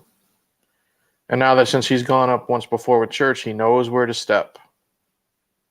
He's not going to fall and practically break his neck like he did before. Yep. Lewis, are you okay? It's like that. And that's one thing about I like the book, and I do like the remake, is they do mention the Wendigo, the Native American spirit, that caused all this to happen. There's a little bit more to that. Instead of it just being kind of like a spooky ghost story. But what it was is the Wendigo, now don't quote me on this, but basically the Wendigo is like a Native American spirit that shows up when cannibalism happens. Like, there was a winter and this Indian tribe had to resort to cannibalism to survive. And that's how the ground became cursed. Because when they would bury their loved ones, they wouldn't come back evil. It's just after the cannibalism happened, that's how the ground was cursed, and then that's why they stopped using it. Okay. So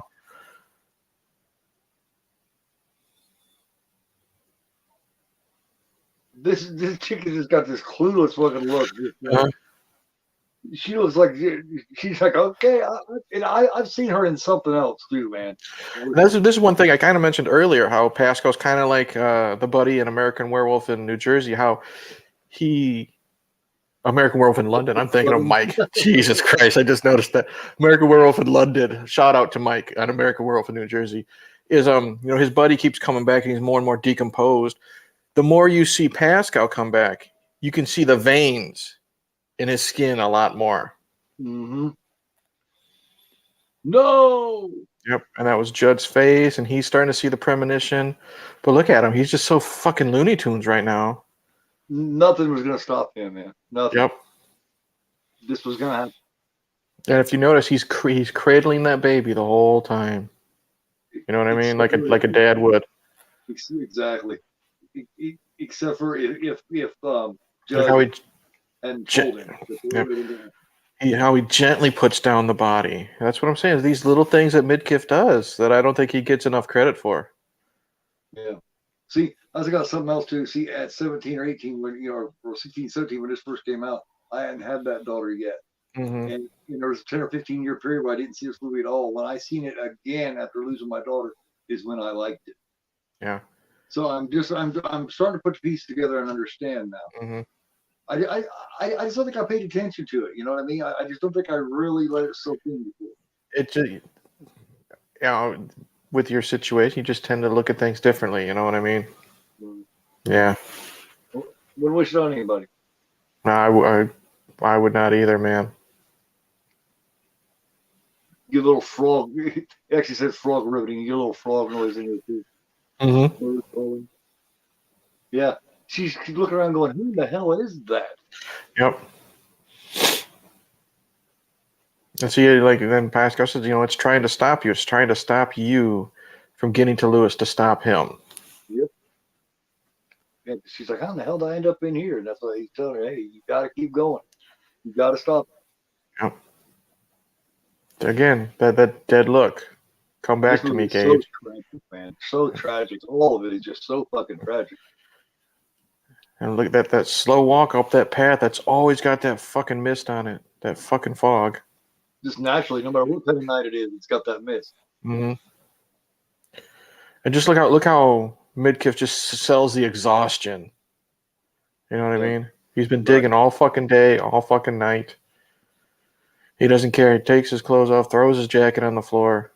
Mentally exhausted anyway. Now he's physical to go with it. Just flops on the bed. Yep. Uh-oh. Yep. Here's your money shot. Here we go, Ronan. Watch definitely check this out. Check this out real close from here on out. And I would suggest that once we're done with this, since you rented it, I would suggest you go back and watch it where you can hear it, listen to it, and actually focus on it. I would suggest doing that. You have to rewatch. Definitely. And look, notice this. Same company that ran over her son, Orinco Trucks. Damn. It's the same company of the truck that hit Gage. Look at. Though you didn't really see the shot there, but wait till you see the number of the truck. Okay. I won't spoil it for Ronan if he hasn't seen it, but I'm not sure what the number either, so I'm intrigued. Okay. But yeah, it's again, you're right. She probably doesn't realize it, but yeah, she's riding in the same company truck that ran over her little boy. Yeah, she's not even paying attention to that. Mm-hmm. The kitty falling right behind.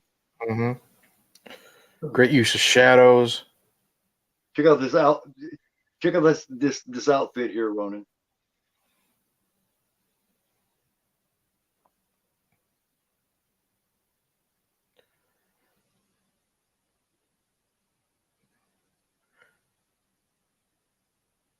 Just so good. I remember this chapter in the book.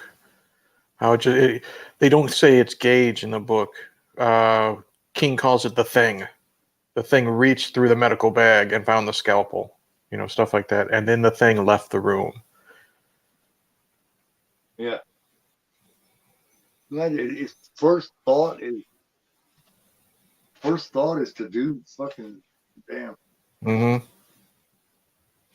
And I love that shot of Church walking up the path. Yeah, yeah.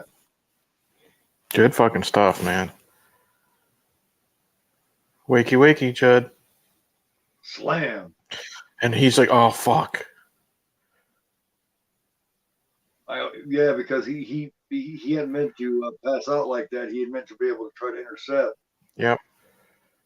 But Lewis was already doing it when Judd sat down. He wanted to intercept Lewis before he went to sleep. Yeah.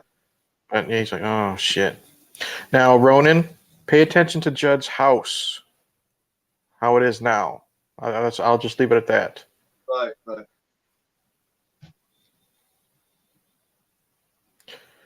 So Gage was playing through the ball.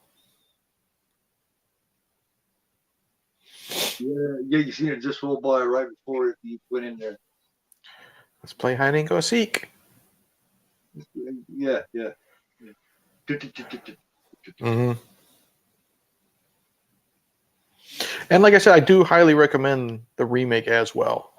I think the remake is really good. It's different, but it's really, really good. A lot of people should be different, Yeah. No point in having another Psycho remake, Yeah. Gage, you the one playing games? Little footsteps. Yep. Fucking terrifying, dude. Laughing, having a good old fucking time. Yep.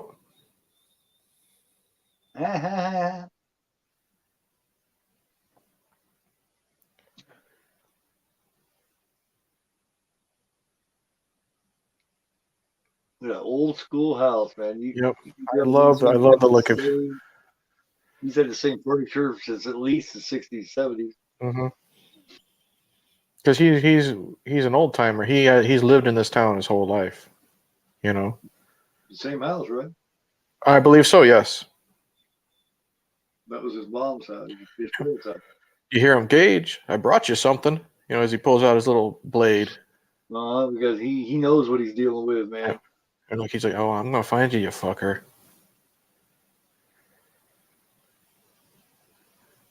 Okay, get ready, Ronan. That's all I'm gonna fucking say.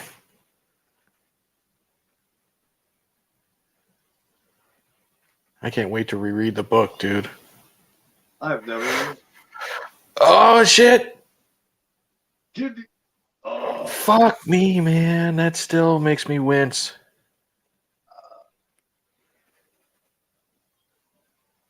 I love the music when he comes out of the bed. Yeah. Looking shitty. Here we go.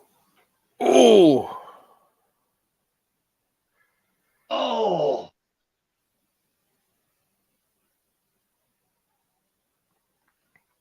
Oh, then that's something that you didn't expect either. I didn't expect him to do that shit when I first seen it. I expected him to take a bite out of his fucking throat like that. Yep.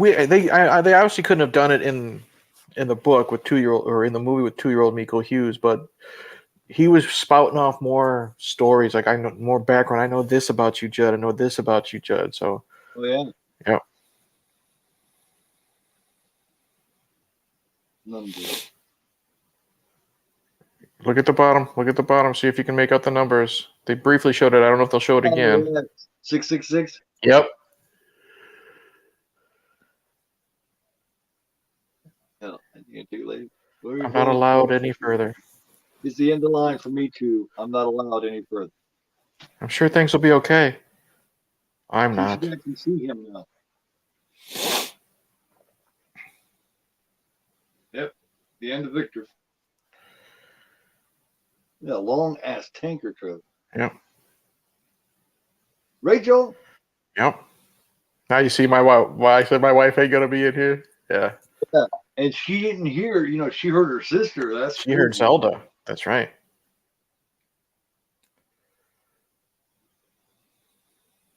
You're gonna see her head over there to Judge where she heard that. Mm-hmm.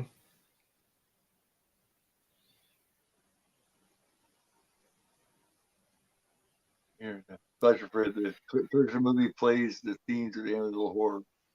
Does it? Mm. I'll check that out after this.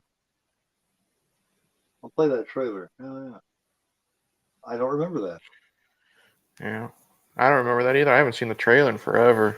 No, I haven't. So I'll check it out real quick before we get off here. I'll play it.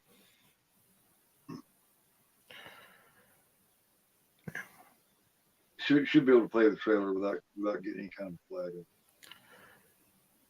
Well, I don't know because Mike has been doing a couple trailer reactions and he got flagged. Yeah. Yeah, so I don't know if you want to take that chance, but I could play a couple of notes maybe. Because I don't have any flags. I want to try to keep it that way. yeah, you don't want to because then the algorithm will get messed up and then your videos won't be promoted as much. Okay. I just got my algorithm. I don't want to fuck it up. Yeah, no, you don't want to. You don't want to. You're on a roll, dude.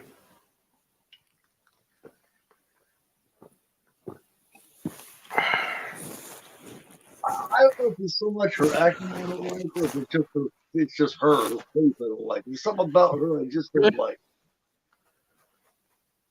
Oh, and then you hear it, Rachel. Rachel. Now I told you to remember the outfit, Ronan. Yeah. And the painting.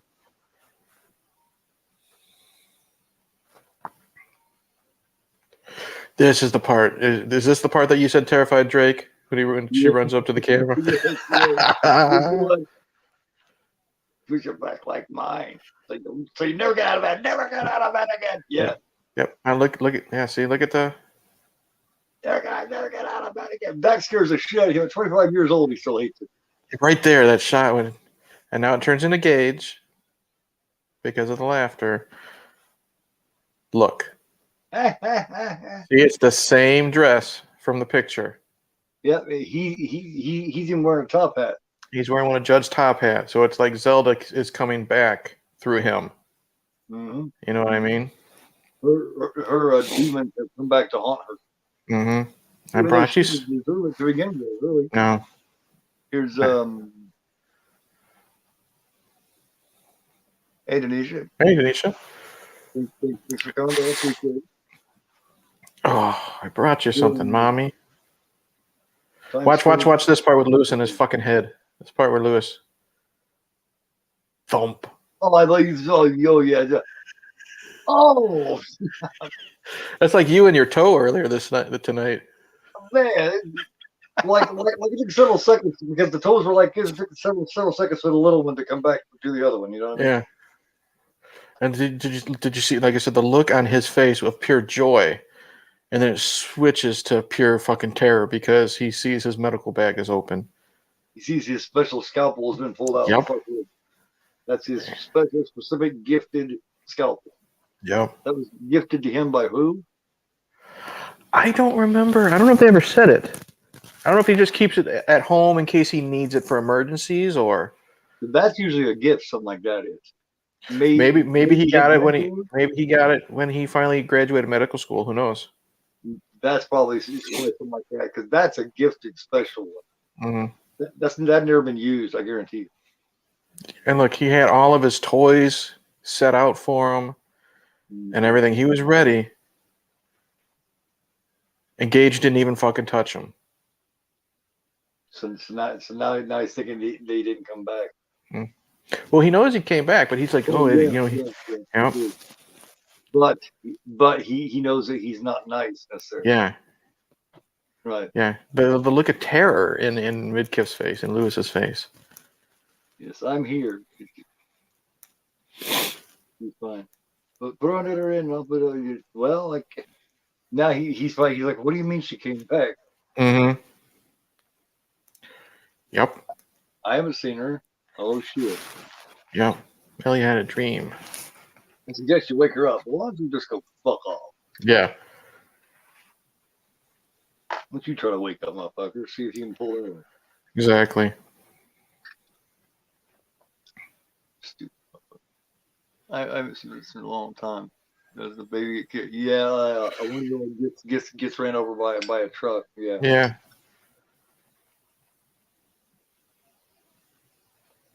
Here's I'm a judge, Daddy. Will you come over and play with me? First I played with Judd, then Mommy came and I played with Mommy. Definitely, mommy. And yeah, I play Yeah. with mommy.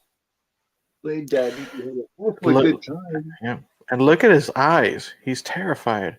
And then watch this. And when it switches from him being terrified to him getting ready, okay, he gets the morphine, Yeah, and then the look on his face when he's walking over to Judge's house. yeah. He's determined. He's like, okay. Yeah. So, and we all for a good time, Daddy. Now I want to play with you. Church first. Yep. He's like, motherfucker, I don't trust you at all. Get away from me. Yep. Nice looking bone in ribeye. Mm-hmm. That's my favorite type of steak is a ribeye. Oh, me too.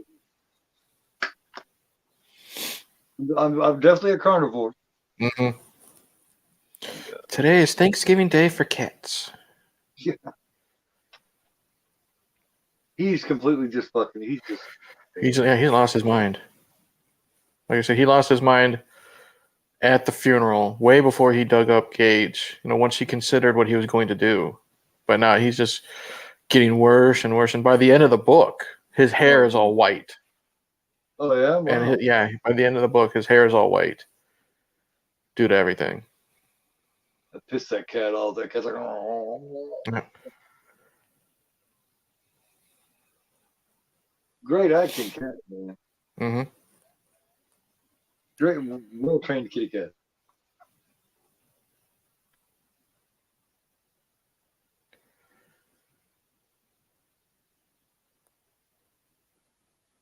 Yeah. Really makes you feel for him. Really feel. Mm-hmm. Yeah. And he sees Rachel's bag on the porch. Mm-hmm. And now, like I said, if you were paying attention to Judd's house, Yeah. now look at how the evil has just gotten over. It's overcome the house. Yeah. It's just growing all kinds of shit. Moss and just everything. It's aged. Yep. The cherry even broke down from age. Mm-hmm. Just overnight. Yep. All that shit coming out of the walls, and it's just fucking gross and disgusting, and it just shows you how powerful this evil is. And I've always wished Stephen King wrote a sequel to this. Right. But I look at the moss on the stairs, and Yeah. This is something you can continue to make sequels of. oh yeah. Just because of what the story is. Mm-hmm. You wouldn't even have to use the same people. You could have a different family or whatever every time. Yep. Scared you, didn't I? Little punk. I don't want to play with you. I just love that for some reason. Mm-hmm. That's so creepy. Yeah, cute at the same time. Miko Hughes was pretty big in the 90s for a while. He was in this, Kindergarten Cop. He was on Full House. He did that movie Mercury Rising with Bruce Willis. You know what I mean? He did a lot of TV. And then, Wes Craven's New Nightmare. He was Heather Langenkamp's son in that. Mm-hmm. And we were talking last night when we were talking Friday too. All the fan films.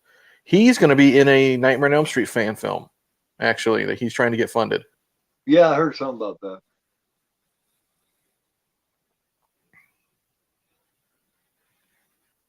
This whole game of cat and mouse.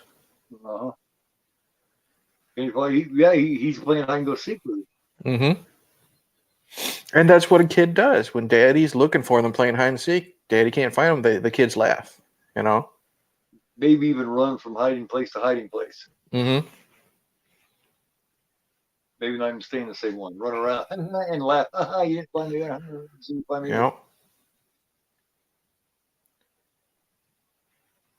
first. Oh, he's terrified now. He's Yep. like, oh my God, man. He No, knows something. He knows something happened to Rachel. it's just damn good thing that Ellie didn't come back too. Mm-hmm. But what's going to happen when? Oh, I won't say, but you know what I mean. Mm-hmm.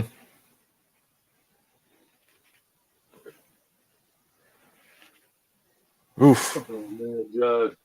Yeah. Not only did he bite his neck, but you see where his bottom lip it should have been chewed off. Yep.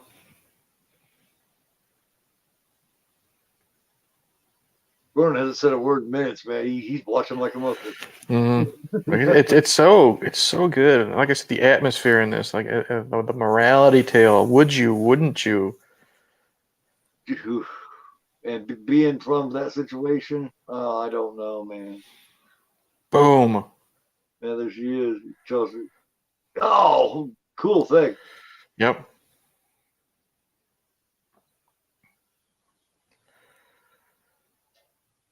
Ah, that scalpel slice when he gets him. Yeah. He's still slicing at him, digging at him. Fighting for his life. Yep. Gets him on the forehead. And that's one thing that they never really mention is, but you think about it, they get this extra strength when they come back because Gage is able to overpower his dad. He was able to fucking hang his mom. But you kind of see a little bit of that in the Timmy Baterman story because how the hell did Timmy Baterman rip someone's leg off, that he was burying? You know what I mean? So Be munching on it. it's just something you have to kind of go with this And movie. I love how they're doing the flashbacks of him when he was still alive and shit while he was Yeah. getting ready to. That's how he remembers his baby boy. Yeah. It hurts him so much to do this again. Look at the pain in Lewis's eye and Dale McKiff's. He's tearing up, but there's no tears coming out. You know what I mean? Yeah. And the way his mouth is opening, He's just so much in shock, man. Yeah. No fair. Now watch this when he fucking falls and hits his fucking head. Boom. Yeah, what is it with the head thud? And then that evil fuck you look that Gage gives him before. Yeah. He turns his head and he's like, yeah.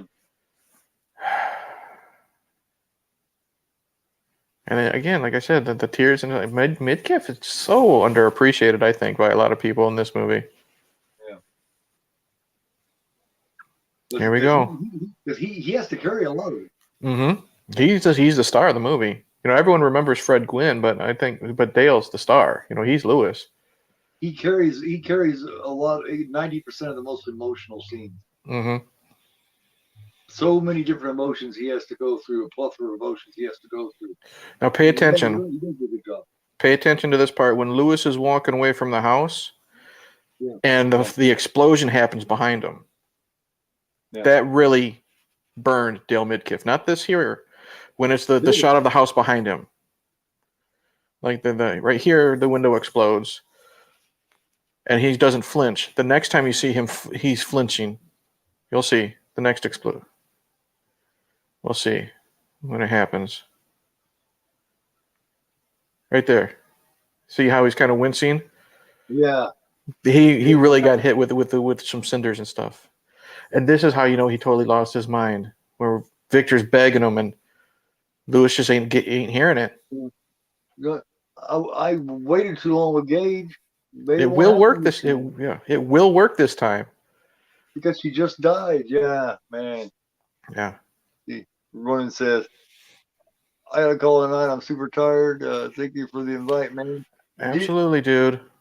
Did you finish the movie, man? Because it's definitely not over yet on one side. Yeah, there's like 5 minutes left, if that. Like 5 minutes, but yeah, definitely finish it. And like I recommended, watch it on your own, man, and check it out. Thanks for coming by, man. Have a great night. Yeah, and now that I'm subbed to your channel, I'd like to hear your thoughts on this movie, dude. Yeah, man, do a review or something. Yeah. There's that fucking truck still. Don't forget to shout your friendly neighborhood Gorpo.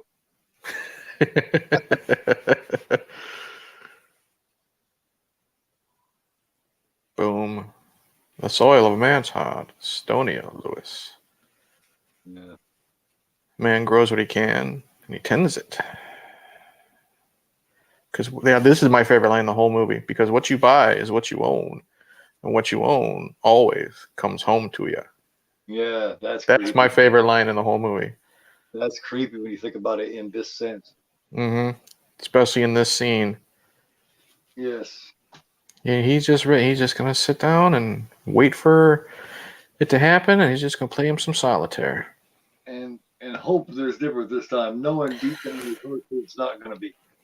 Yeah, like I said, he fucking lost his mind. You can tell when he's talking to Pascal, and like I said, this he in the book he does bury Rachel, but by the time is like his hair's all gone white, and his friend, the guy with the mustache I told you that was at the funeral, saw Lewis walking with the body wrapped up, and he said he left fucking Ludlow, Maine or whatever, never came back. Oh, and the sound of the high heeled shoe. Yeah, she just wearing, yeah, because that one is still over. Yeah, it got burned up over there. And look, just pay attention to Lewis. He's just looking at her, and then suddenly he turns to complete joy when he gets up. Look at him. He's so happy. And this effect. That creepy music, man. Oh, the effect with the eye and the Yeah. pus. Just pouring out.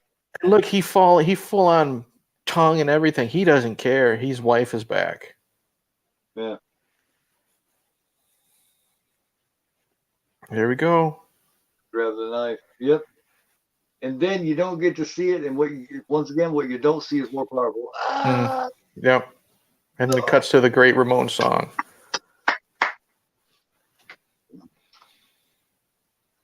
And the only mention of the Creed family in part 2 is they do mention that they had to kill Rachel for the second time. You know, they do mention that. And then there's that ghost story about, what happened to Ellie, which I think is just bullshit. I think it's just the bullies trying to scare Edward Furlong. But I always wondered what happened to Ellie. You know what I mean? Now she's stuck with grandma and grandpa. Her whole fucking family's dead. Right. So. But, Awesome, man. Awesome. Yeah. okay. It's weird. The last few times I've seen it, I like it better every time, man. And Mm-hmm. you convince me even more, man.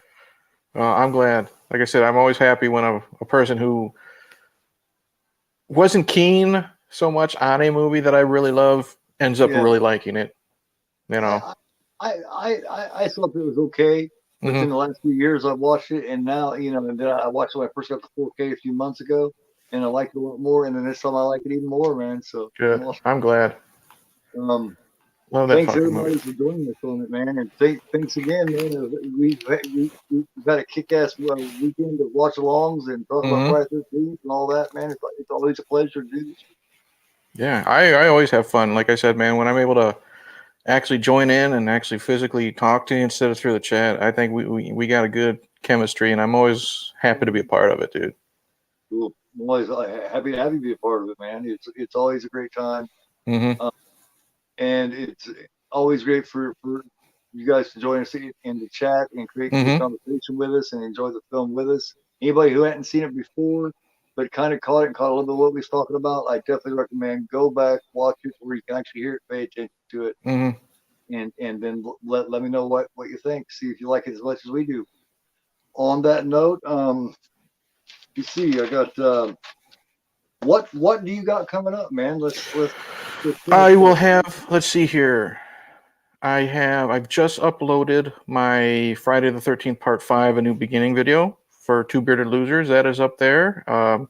This coming week, I will finally end the Kickboxer franchise. I'm going to upload my final video on that with the remake, or the sequel to the remake. But this Monday, I have an old video that Alex and I did. This Monday is John Carpenter's birthday. We have a video. We're doing our top 5 John Carpenter films. And then after that, I'm going to jump in per request of Mike, another plug from American Werewolf in New Jersey. I'm going to start reviewing the Underworld franchise. Cool. So that's what I got planned for the channel next week and going forward for now. Well, me next week and on throughout, man. Like I said, Tomorrow at 3 p.m. I will be doing a watch along for the Evil Dead remake. So everybody that can join me for that. It should be really cool and fun. Monday night I'm continuing the Saw series with my favorite Saw movie, Saw 2. That's a good one. That is my favorite one. Mm-hmm. Tuesday, um, I will be starting. I'll be getting back into. I got away from it for a minute, but I get back into Forgotten Film Archive Watch Along, which will be Don't Look in the Basement from 1974. I do recommend it. If you Okay. get a chance to watch it before, if not, then just join me for that. Other than that, I got watch alongs coming up. I'm gonna continue on this all series each Monday for a little while. Mm-hmm. Unhinged from 1992. Uh, Fortress with Rachel Ward, the made for HBO movie made way back in the mid 80s. Is that the one with Christopher Lambert? No, Okay. this one with Rachel Ward. It takes place in Australia, and she's a school teacher, and her students get kidnapped for ransom by a bunch of guys wearing like a Santa Claus mask and all that kind of shit. Oh, okay. And so it's really interesting. And sometime soon, I'm going to be doing my non-horror watch along. I'm going to start out with Rocky. Yes. And next, and this coming week, as far as I know, will be episode 4 of mine and Night Watch Zone's series and Horror for All that should be uploading Tuesday. If we don't take a week off, I'm Okay. not sure. I'm going to get back to work on my best of my top 10 of 1981. Thank goodness. I've been waiting for that one, brother. And I'm still coming forth. Me talking about working on that Nightmare on Elm Street miniseries Mm-hmm. before he became a nightmare, and also Mm-hmm. my Altered Tales, my Halloween Altered Tales 3-part series. I'm going to be doing Mm-hmm. that. Also, sometime this month, me and Phil, from Phil Speaking Vid, I'm sure everybody knows him, Mm-hmm. talking about doing a memorabilia / movie collection show and tell type thing. Good. That's gonna be Also fun. got, Between you two guys, you got some cool shit. since I've changed it around, I'm thinking about doing a new collection / horror room tour. So Very cool. let me see. Let me see. Uh, Denisha says, "Hey, Eric here." So she just Oh, thanks, Denisha. Appreciate it. Share it so on my channel. and thanks for stopping in, everybody. As usual, I'm always very grateful. You guys are you guys are my YouTube friends. Much appreciated. Much love to all of you. That is Eric from Hey Internet Eric here, and I am Goraphobe, and of course you guys are not. Have a great night. Cheers.